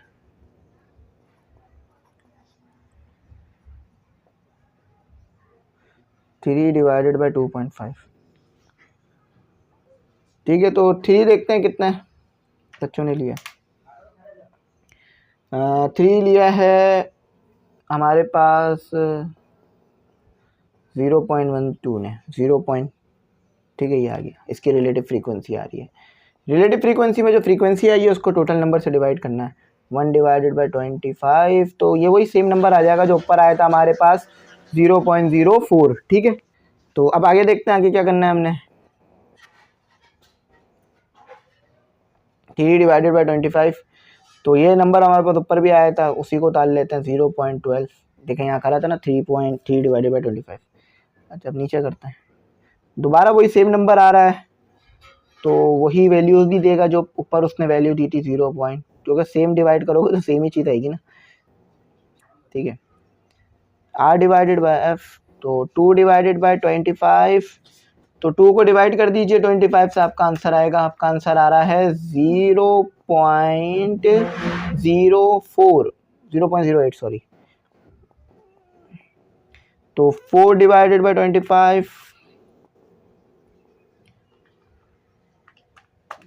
तो आपका आंसर आ रहा है 4 डिवाइडेड बाई 25,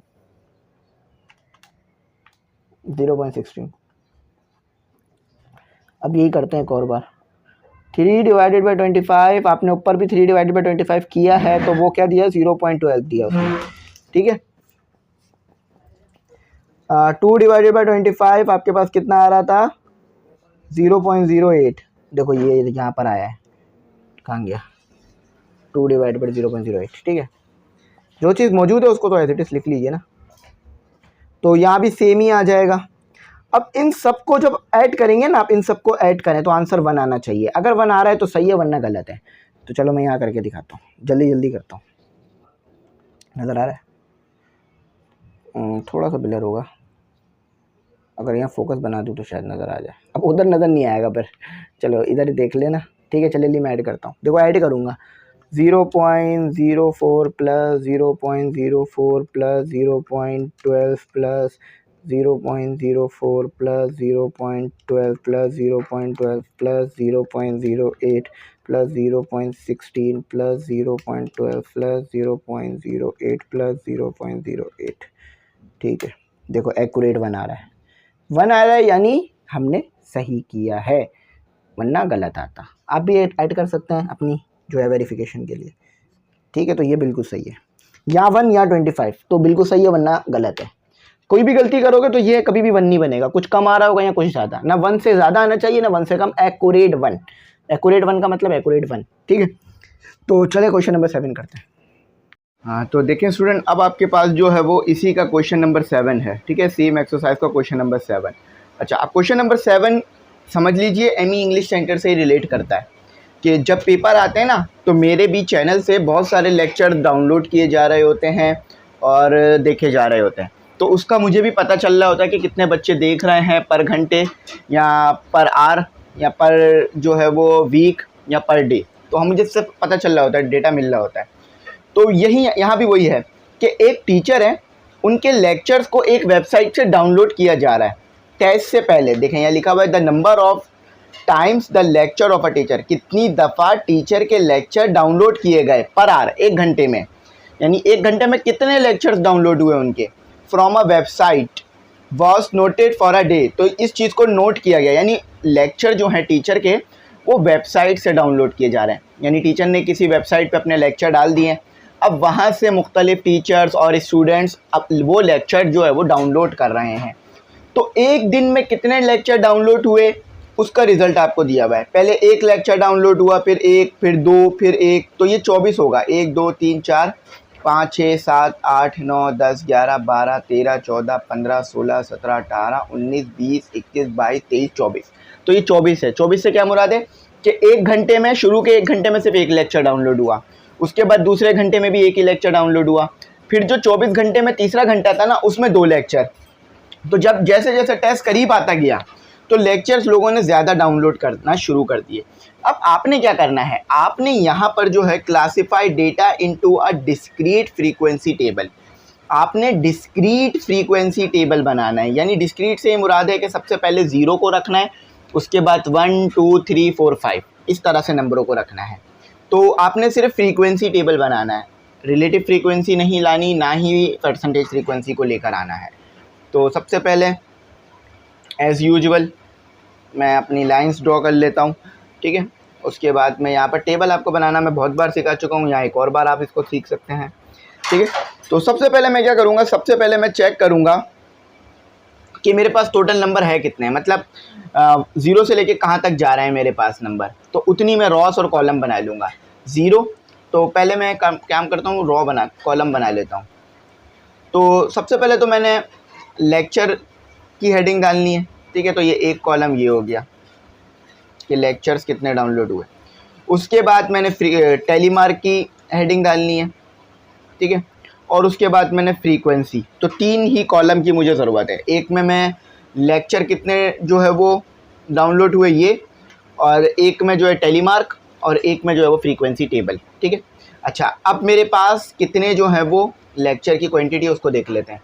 1 0 1 हो गया, ये 2 हो गया, ये 3 हो गया, ये 4 हो गया, ये 5। तो 5 मुझे रॉस ड्रॉ करनी होंगी ऊपर वाली रॉस को छोड़ के। तो ये पहली रो आ गई, ये दूसरी रो आ गई,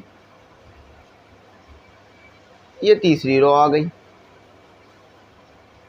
ये चौथी रो आ गई, लास्ट में 5वीं रो, और एक रो मुझे और चाहिए होगी टोटल के लिए।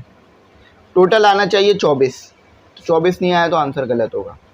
तो ये मेरा यहाँ काम कंप्लीट हुआ, ठीक है। तो ये टोटल है, TOTAL, टोटल, ठीक है, जो नज़र नहीं आ रहा होगा आपको, ठीक है, टोटल है। तो सबसे पहले मैंने क्या लिखना है, लेक्चर्स। तो लेक्चर्स लिख देते हैं यहाँ पे कि कितने डाउनलोड हो रहे हैं लेक्चर्स, ठीक है। तो उसमें मैं सिर्फ लेक्चर लिख के डिनोट कर रहा हूँ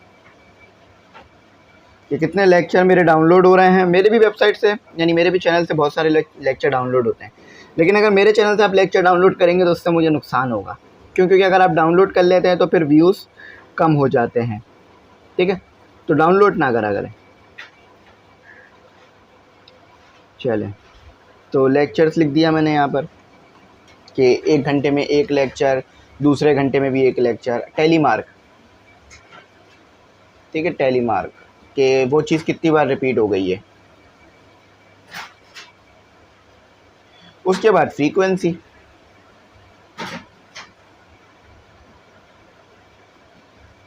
ठीक है, फ्रीक्वेंसी। अच्छा, सबसे पहले मुझे कहा इन्होंने डिस्क्रीट फ्रीक्वेंसी टेबल बनाना है, यानी सबसे छोटा नंबर पहले रखना है। तो सबसे छोटा नंबर कौन सा है, 0, ठीक है। जो आखिरी के 3 घंटे हैं ना, और उसमें से जो 2 घंटे हैं, यानी समझ लीजिए कि 22वें घंटे में और 23वें घंटे में कोई लेक्चर डाउनलोड नहीं हुआ, और 24वें घंटे में सिर्फ 1 हुआ, तो वो 0 है सबसे छोटा नंबर। उसके बाद 0 के बाद 1 है, फिर 2 है, देख भी सकते हैं आप, 3 है, और सबसे बड़ा नंबर आपको 4 दिया है। इससे बड़ा नंबर आपको इन्होंने नहीं दिया इधर, ठीक है। अच्छा, अब टेलीमार्क 0 कितनी बार आ रहा है उसको नहीं देखते हैं, यहाँ से देखते हैं। 1 हमारे पास 2 टाइम आ रहा है, तो 2 टेलीमार्क इधर मेंशन कर दिए। फिर 2 हमारे पास 1 टाइम आ रहा है, फिर 1 एक और टाइम आ रहा है, 3 2 टाइम्स आ रहा है, 2 टाइम्स। 4 मेरे पास 1 टाइम, 1 मेरे पास एक और टाइम, 4 मेरे पास फिर एक और टाइम, 1 मेरे पास फिर एक और टाइम। अब ये हो गए थे मेरे पास 5। तो 5 के लिए मैं क्या करूँगा, ये वाला स्लेब ये वाली एक स्लेब बनाकर इसको वो कर दूँगा, 5 का ब्रेक पेयर कर दूँगा। अच्छा, तो यहाँ तो हो गया था। 2 मेरे पास एक और टाइम, ठीक है। 1 देख लेते हैं, 1 2 3 4 5, ठीक है। 2 मेरे पास एक और टाइम आ गया। अच्छा, 3 मेरे पास अब 2 टाइम और आ गया। 2 मेरे पास फिर एक और टाइम आ गया। 4 मेरे पास फिर एक और टाइम आ गया। फिर 2 मेरे पास एक और टाइम आ गया। 3 मेरे पास फिर एक और टाइम आ गया। अब मैं इसको ऐसे कर दूँगा। 2 मेरे पास एक और टाइम आ गया, इसको भी मैं ऐसे कर दूँगा 5 के पेयर में, ठीक है। फिर मेरे पास 2 गिन लेते हैं, 1 2 3 4 5। फिर मेरे पास 3 एक और टाइम आ गया, ठीक है। 3 मेरे पास एक और टाइम आ गया। फिर मेरे पास 2 एक और टाइम आ गया। फिर मेरे पास 1 एक और टाइम आ गया। 0 2 टाइम आ गया मेरे पास, और 1 एक और टाइम आ गया, ठीक है। तो ये हमारे पास इसका टेबल बन गया, ठीक है। ये हमने इसका टेबल के 0 मेरे पास 2 टाइम आ रहा है, ठीक है। 1 मेरे पास 7 टाइम आ रहा है, क्योंकि 5 टाइम ये हो गया, 2 टाइम्स ये आ गया। 6 मेरे पास 2 मेरे पास 6 टाइम, और 3 भी मेरे पास 6 टाइम। 4 मेरे पास सिर्फ 3 टाइम्स आ रहा है। अब ये जितने टाइम्स आए उसको नंबर में करके लिख देते हैं, यानी 0 कितनी बार रिपीट हुआ है, तो 0 2 बार रिपीट हुआ है। यानी 24 घंटे में 2 घंटे हमारे पास ऐसे थे जिसमें कोई लेक्चर रिकॉर्ड नहीं किया गया, डाउनलोड नहीं किया गया। अच्छा, 24 घंटे में 7 घंटे हमारे पास ऐसे थे, 24 घंटे में हमारे पास 7 घंटे ऐसे थे जिसमें एक एक टाइम लेक्चर रिकॉर्ड हुआ। यानी 24 घंटे थे, उसमें से 7 घंटे मेरे पास ऐसे आए जिसमें सिर्फ एक एक लेक्चर रिकॉर्ड किया, यानी 7 घंटे में 7 लेक्चर रिकॉर्ड हुए। अच्छा, 24 घंटे में मेरे पास 2 घंटे, 24 घंटे में मेरे पास जो है वो 6 घंटे, 6 घंटे आएगा। 6 घंटे ऐसे थे जिसमें 2 2 लेक्चर रिकॉर्ड हुए, यानी टोटल 12 लेक्चर। और 3 लेक्चर भी रिकॉर्ड हुए 24 घंटे में मेरे पास। और 24 घंटे में मेरे पास 4 घंटे, 24 घंटे में मेरे पास 3 घंटे ऐसे थे जिसमें लोगों ने 4 लेक्चर रिकॉर्ड किए, जैसे कि ये और ये और ये। अब इन सबको ऐड करके अगर 24 आता है तो आपका आंसर ठीक है, वरना गलत है। बस इसका यहीं तक आंसर था, इसका ज़्यादा 2 + 7 + 6 + 6 + 3 बिल्कुल 24 आ रहा है, यानी हमने बिल्कुल ठीक काम करा है। ये आंसर है। ये ऐसा टेबल, छोटा सा ही टेबल था। अब लेकिन आगे बड़े भी टेबल बनेंगे, ये तो छोटा सा टेबल था। अच्छा, एक चीज़ मैं यहाँ पर आपको और समझाऊँ कि अगर मैं पूछूँ कि सबसे ज़्यादा लेक्चर किस घंटे में रिकॉर्ड हुआ है, ठीक है, सबसे ज़्यादा लेक्चर कितने घंटों में रिकॉर्ड हुए, तो आप बोलेंगे सबसे ज़्यादा लेक्चर जो है मेरे पास 3 घंटों में रिकॉर्ड हुए, वो थे 4 टाइम 4, यानी टोटल ले लीजिए 16 लेक्चर रिकॉर्ड हुए 3 घंटों में। और वो कौन से घंटे थे? 1 2 3 4 5 6 7वां घंटा, 9वां घंटा, 8वें घंटे में नहीं 9वां घंटा, और उसके बाद 10 11 12 13 14वें घंटे में ये काम हुआ। तो इससे आपको बहुत सारी डिटेल्स जो है वो मिल रही है, ठीक है। अच्छा, तो 2 टाइम्स और 2 बार डाउनलोड और 3 बार जो डाउनलोड है वो सेम हुआ, 6 बार, ठीक है। ये बहुत सारी डिटेल्स आ जाएंगी। क्वेश्चन नंबर 8 करते हैं। तो स्टूडेंट, क्वेश्चन आपको नज़र आ रहा है, लिखा हुआ है construct frequency distribution with continuous classes of the number of absentees in a class for 18 days. तो देखें, आपने यहाँ पर क्या करना है, सबसे पहले मैं समझा दूँ, बहुत ही इंपॉर्टेंट क्वेश्चन है, पेपर में आ सकता है। मुझसे लिख के रख लो, पेपर में ये क्वेश्चन आपका आ सकता है। फिर रिपीट कर रहा हूँ, मैं आज तक कभी इतने एतमाद से किसी क्वेश्चन को नहीं कहता कि पेपर में आ सकता है, लेकिन ये कह रहा हूँ ये आ सकता है। तो इसकी बड़ी अच्छी तैयारी कर लेना। अगर ये क्वेश्चन आपका प्रिपेयर हो गया तो आप समझ लीजिए कि आपकी 22.1 एक्सलेंट हो गई, ठीक है, तो जिंदाबाद हो जाएगा। तो अब मैं करना है क्या, सबसे पहले समझो, बहुत आसान क्वेश्चन है, खुद से करोगे बहुत मुश्किल क्वेश्चन है, 3-4 घंटे आराम से कहीं नहीं गए, मुझसे करोगे 10-15 मिनट में पूरा बात समझ में आ जाएगी। अब सुनो मैं कहना क्या चाह रहा हूँ, ठीक है। देखो, अब मैं आपको बोलूँ, इस चीज़ को छोड़ दो, कंटिन्यूस क्लासेस को छोड़ दो अभी, ठीक है, अभी इसको इग्नोर करो, इस लाइन को थोड़ा सा इग्नोर करो। मैं बोलूँ टेबल बनाओ, तो आप बोलोगे सर बन तो जाएगा, कंस्ट्रक्ट फ्रीक्वेंसी टेबल बन जाएगा, फ्रीक्वेंसी डिस्ट्रीब्यूशन टेबल बन जाएगा। मसला क्या है सर, मुझे जो है वो 0 से लेकर 15 तक क्लासेस लिखनी पड़ेंगी, क्योंकि 0 भी आ रहा है, 1 भी आ रहा है, 2 भी आ रहा है, 3 भी आ रहा है, 4 भी आ रहा है, 5 भी आ रहा है, 6 भी आ रहा है, 7 भी आ रहा है, 8 भी आ रहा है, 9 भी आ रहा है, 10 भी आ रहा है। तो एक समझ लो 16-17 लाइन का पेज भर जाएगा पूरा। इतना तो अच्छा नहीं लगेगा कि आप ऐसा टेबल बना दो जो कि इतना बड़ा बन जाए कि उससे फिर पढ़ना ही मुश्किल हो जाए। आप कोशिश करो कि 6-7 क्लासेस में ये टेबल बन जाए। क्लासेस से क्या मुराद है कि 6-7 रो में ये टेबल हो जाए। आपको तरीका पता है कि 6-7 रो में कैसे इस टेबल को बनाओगे? अगर आप जो पुराना भी आपने मेथड पढ़ा है कुछ सवालों पहले, कुछ टाइम पहले जो अभी सवाल पढ़ा है मैंने थोड़ी देर पहले, अगर उसके मुताबिक बनाओगे तो कम से कम 18 रोज बनेंगी। 15 रोज इसकी बनेगी, 1 रो टोटल की बनेगी, 1 रो हेडिंग की बनेगी, 17 रोज बन जाएंगी टोटल। मैं चाह रहा हूँ 17 रो ना बने, सिर्फ 6-7 रो में मेरा काम हो जाए, 6-7 से ज़्यादा 8 से ज़्यादा रोज ना बने। तो क्या करोगे? स्टोरजेस लॉस पढ़ा है, अब स्टोरजेस लॉस के ऊपर आ जाओ। स्टोरजेस लॉस होता क्या है? देखो, इंशाल्लाह ऐसे समझाऊंगा कि याद रखोगे ज़िंदगी भर, क्योंकि ये काफ़ी मुश्किल चीज़ है। क्योंकि मैंने भी जब ये पढ़ा था ना, तो यकीन मैंने कहा ये सवाल तो छुड़वाने पड़ेंगे, ये तो बहुत मुश्किल है। लेकिन फिर जब सही से पढ़ा, सही से समझा, तो फिर बात समझ में आ गई कि हाँ बस ये वही चीज़ है। लेकिन थोड़ा सा इन्होंने क्या किया हुआ है, थोड़ा सा इन्होंने इसे ट्रिकी किया हुआ है, यानी थोड़ा सा इन्होंने इसे आगे पीछे करके घुमा दिया है। जब भी कोई सवाल हार्ड लगे और नहीं हो रहा हो, तो इसका मतलब ये नहीं है कि अब ये छोड़ दो, ये इस सिलेबस का हिस्सा नहीं है, इंपॉर्टेंट नहीं है, नहीं। थोड़ा वेट कर जाओ, कुछ टाइम बात कर लेना, इंशाल्लाह वही सवाल आपका हो जाएगा, ठीक है। तो बात कर रहे थे हम स्टोरजेस लॉ पे। तो देखो, ये STUR होता है, स्टोरजेस लॉ। तो स्टोरजेस लॉ, इसकी प्रोनाउंसिएशन आपको अलग अलग भी मिल सकती है। अब ये लॉ है या रूल है, ये समझ लो। देखो, इस लॉ के मुताबिक फॉर्मूला, देखो बहुत सारी चीज़ें आएंगी, बारी बारी तमाम चीज़ें एक्सप्लेन कर दूंगा, ठीक है। तो ये एक लॉ है, इसका फॉर्मूला है K = ठीक है 1 + 3.322, ये आपको मिल जाएगा पेज नंबर 132 पर। और log n, अब ये n क्या है? ये n जो है वो टोटल ऑब्जर्वेशन है, यानी टोटल कितनी चीज़ें आपको गिवन है ये वो है। ये n क्या है, ये वो है। तो n क्या है आपके पास, टोटल ऑब्जर्वेशन। ठीक है, ये लिख लो टोटल ऑब्जर्वेशन यानी ऑब्जर्वेशन। मैंने आप लोगों को बताया था कि आप लोगों को पढ़ाने की बरकत से मेरी स्पेलिंग्स ठीक हो गई हैं। पहले मेरी स्पेलिंग्स बहुत गलती थी। अभी अगर ये ऑब्जर्वेशन की स्पेलिंग मैंने ये लिखी है ना, अगर पहले लिखता तो OBSAR या SIR लिखता, तो अभी तो बेहतर है। अच्छा, टोटल ऑब्जर्वेशन। अब देखो 1 2 3 4 5 6 7 8 9 10 11 12 13 14 16 17 18 नहीं 20 होना चाहिए। 1 2 3 4 5 6 7 8 9 10 11 12 13 14 15 16 17 18, तो ये 18 है। तो n क्या है, टोटल ऑब्जर्वेशंस, यानी कितना आपको डेटा दिया हुआ है, कितनी आपको एंट्रीज दी हुई है। ठीक है, कितनी आपको एंट्रीज जो है वो दी हुई हैं। तो एब्सेंटीज यानी पहले दिन 4 बच्चे एब्सेंट थे। बात समझ में आ रही है ना। कह रहे हैं कि भाई ऐसा टेबल बनाओ जो कि कॉन्टीन्यूस क्लासेस आ रही हो, जिसमें कॉन्टीन्यूस क्लासेस यानी पहले 0 फिर 0 आ रहा हो, फिर 1 2 3 4 इस तरह कर आ रहा हो। पहले दिन कितने बच्चे एब्सेंट थे, 4 बच्चे। दूसरे दिन 3 बच्चे। ठीक है, उसके बाद तीसरे दिन जो है वो कोई बच्चा एब्सेंट नहीं था, शायद उस दिन टेस्ट हो, और इस तरह से बच्चे एब्सेंट रहे। आखिरी दिन 12 बच्चे एब्सेंट थे।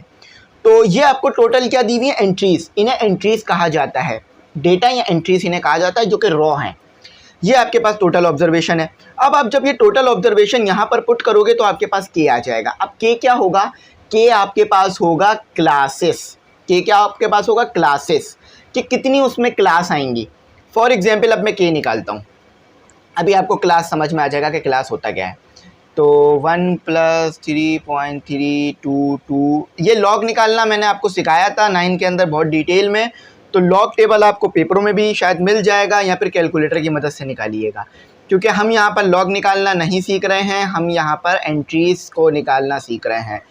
तो इन दोनों को मैं अभी ऐड नहीं कर सकता क्योंकि वो पीछे मल्टीप्लाई हो रहा है। तो मैं क्या करूँगा, log 10 निकालूँ, log 18 निकालूँगा। तो log 18 मेरे पास आएगा, log 18 मेरे पास आएगा। अभी तो मैं ये नंबर पहले लिख लेता हूँ। ठीक है, ये ना मेरे पास आ रहा है 1.255। ठीक है, कैलकुलेटर से निकाला है मैंने, ये तो नहीं बोलूँगा, खुद निकाला, कैलकुलेटर से निकाला है। ठीक है, तो आपके पास ये के क्या आ गया, के आपके पास आ गया, इन दोनों को मल्टीप्लाई करो, 3.322 मल्टीप्लाई 1.255, आपके पास आ रहा है 4.169। अच्छा, अब इसी के अंदर ऐड कर दूंगा मैं 1 को, जो आंसर आया ना उसी में 1 को ऐड कर दूंगा, तो मेरे पास आ रहा है 5.169। अब मैं क्या करूंगा, मैं इसको होल नंबर में लिखूंगा। मैं इसको होल नंबर में, मुझे एक इंटीजर चाहिए, होल नंबर चाहिए, मुझे कोई डेसिमल में वैल्यू नहीं चाहिए, तो मैं इसे 5 कर लूँगा। अगर ये चीज़ 5.5 से बड़ी होती तो मैं 6 कर देता इसे, लेकिन ये चीज़ 5.5 से छोटी है तो इसलिए इसे 5 कर रहा हूँ। ठीक है, तो इसका मतलब है कि अप्रॉक्सीमेटली इक्वल टू 5 है। टोटल इक्वल टू 5 नहीं है, लेकिन अप्रॉक्सीमेटली इक्वल है। ठीक है, इसका मतलब ये। तो के निकाला है मैंने क्लासेस। क्लासेस यानी आपके पास जो रॉस आनी चाहिए ना, वो 5 तक आनी चाहिए, या 6 भी आ जाए तो चल जाएगा, लेकिन 5 तक रॉस आनी चाहिए लाजमी। ठीक है, अच्छा ये हो गया। अब आ जाते हैं हम, इसके अंदर एक और चीज़ है जो कि होती है आपके पास क्लास इंटरवल। अब क्लास इंटरवल क्या होता है ये बताता हूँ। क्लास इंटरवल को वैसे तो डिनोट किया जाता है, मुख्तलिफ बुक्स में मुख्तलिफ तरीके से डिनोट किया जाता है, लेकिन आपकी बुक में डिनोट किया गया है एच से, तो मैं हमेशा एच ही लिखूँगा। ये फार्मूला आपने याद रखना है। ये फार्मूला है आपके पास क्लास निकालने का। ठीक है, ये फार्मूला याद रखना, क्लास निकालने का। क्लास इंटरवल निकालने का फार्मूला ये है, एच क्या है, क्लास इंटरवल लिख लो चाहे तो। ठीक है, अच्छा अब इसका फार्मूला देखो। सबसे पहले इसका फार्मूला क्या है। फार्मूला इसका आसान है, कोई मुश्किल नहीं है। ठीक है, फार्मूला मैं इसका लिख देता हूँ, क्योंकि इसके फार्मूले ना मैंने भी याद करके रखा है मैं। तो इसका फार्मूला है आपके पास 1/10 की पावर m। ठीक है, उसके बाद आ रहा है आपके पास r/k मल्टीप्लाई 10 की पावर m। अच्छा, अब आप बोलेंगे सर m क्या है। देखो, जो ऊपर आपको सबसे बड़ा नंबर दिया हुआ है वो आपके पास क्या है, वो आपके पास जो सबसे छोटा नंबर आपको ऊपर दिया हुआ है वो आपके पास है m। फिर रिपीट कर रहा हूँ, जो सबसे छोटा नंबर आपको ऊपर दिया हुआ है वो है आपके पास m। सबसे छोटा नंबर कौन सा है? इंटीजर 0। अब ये नहीं बोलिएगा सर 0 इंटीजर नहीं होता, 0 इंटीजर होता है, याद रखिएगा।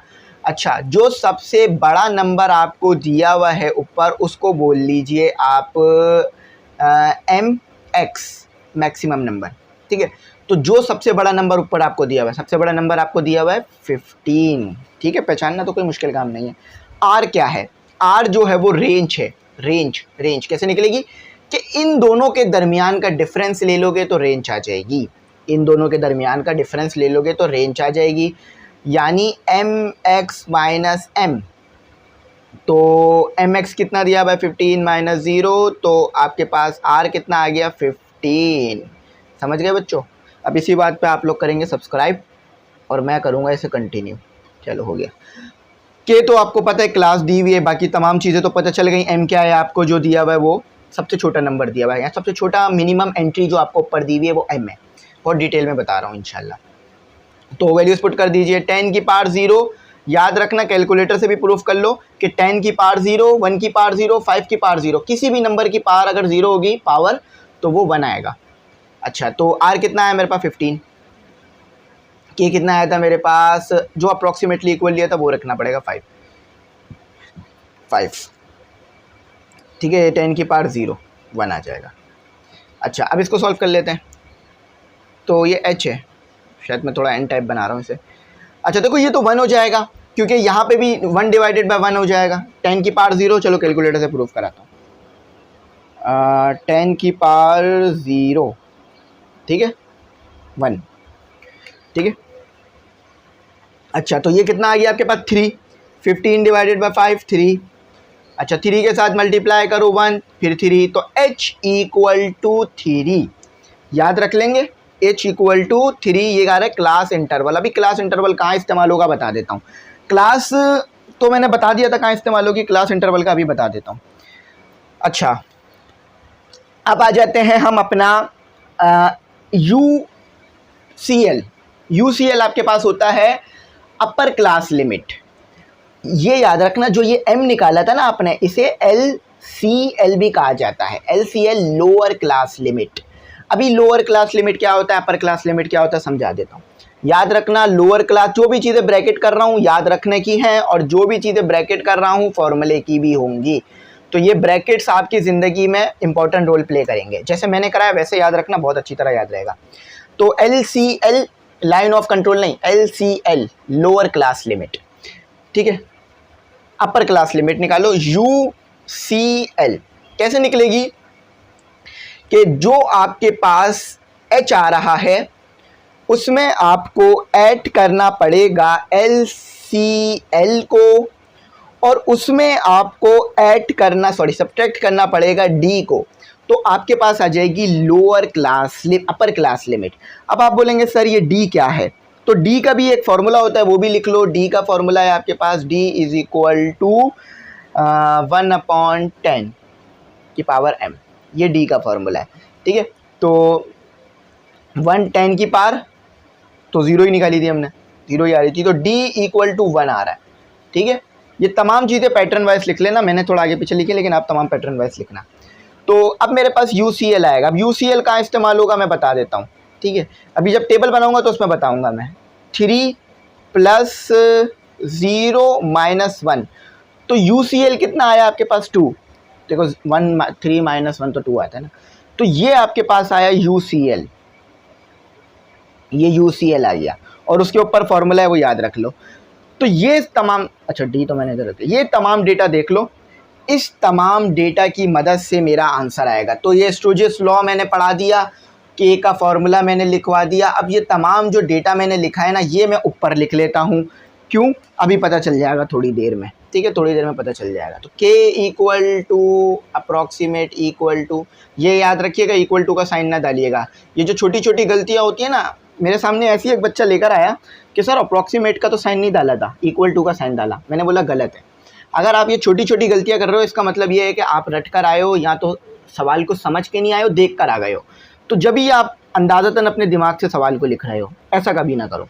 अच्छा, R कितना निकाला था? 15, क्योंकि अभी मैं मिटाऊंगा टेबल बनाऊंगा।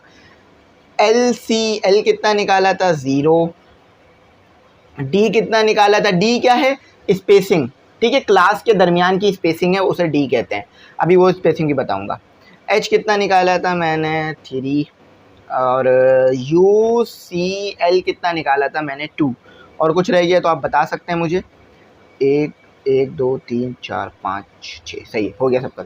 अब मैं इसे रिमूव कर रहा हूँ और टेबल बनाता हूँ। तो मैंने सब कुछ ऊपर लिख लिया कि आप लोगों को बताना चाहिए था कि आर मैंने 15 निकाला है, ठीक है। तो बाकी सब कुछ ठीक है, हाँ बाकी सब कुछ ठीक है। तो अब इसको स्टार्ट करते हैं, टेबल बनाते हैं। अब ये सवाल हो गया है, याद रखिएगा अगर आपसे कोई भी पूछ ले कि रूल्स और लॉज क्यों बनाए जाते हैं, तो वो इसीलिए बनाए जाते हैं ताकि बहुत बड़े बड़े काम को छोटा किया जा सके।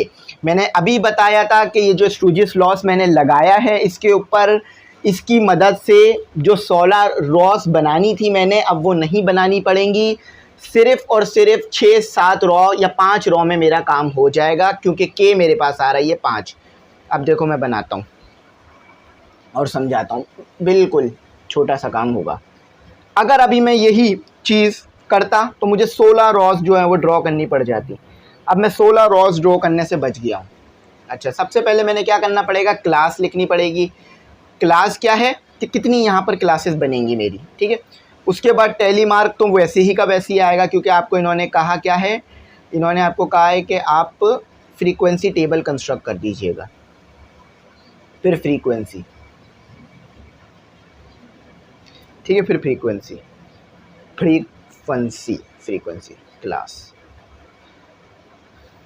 क्लास नहीं टैली मार्कर। अच्छा, क्लास मैंने क्या कहा आपको कि जो के निकाला है वो आपको क्लास बताएगा।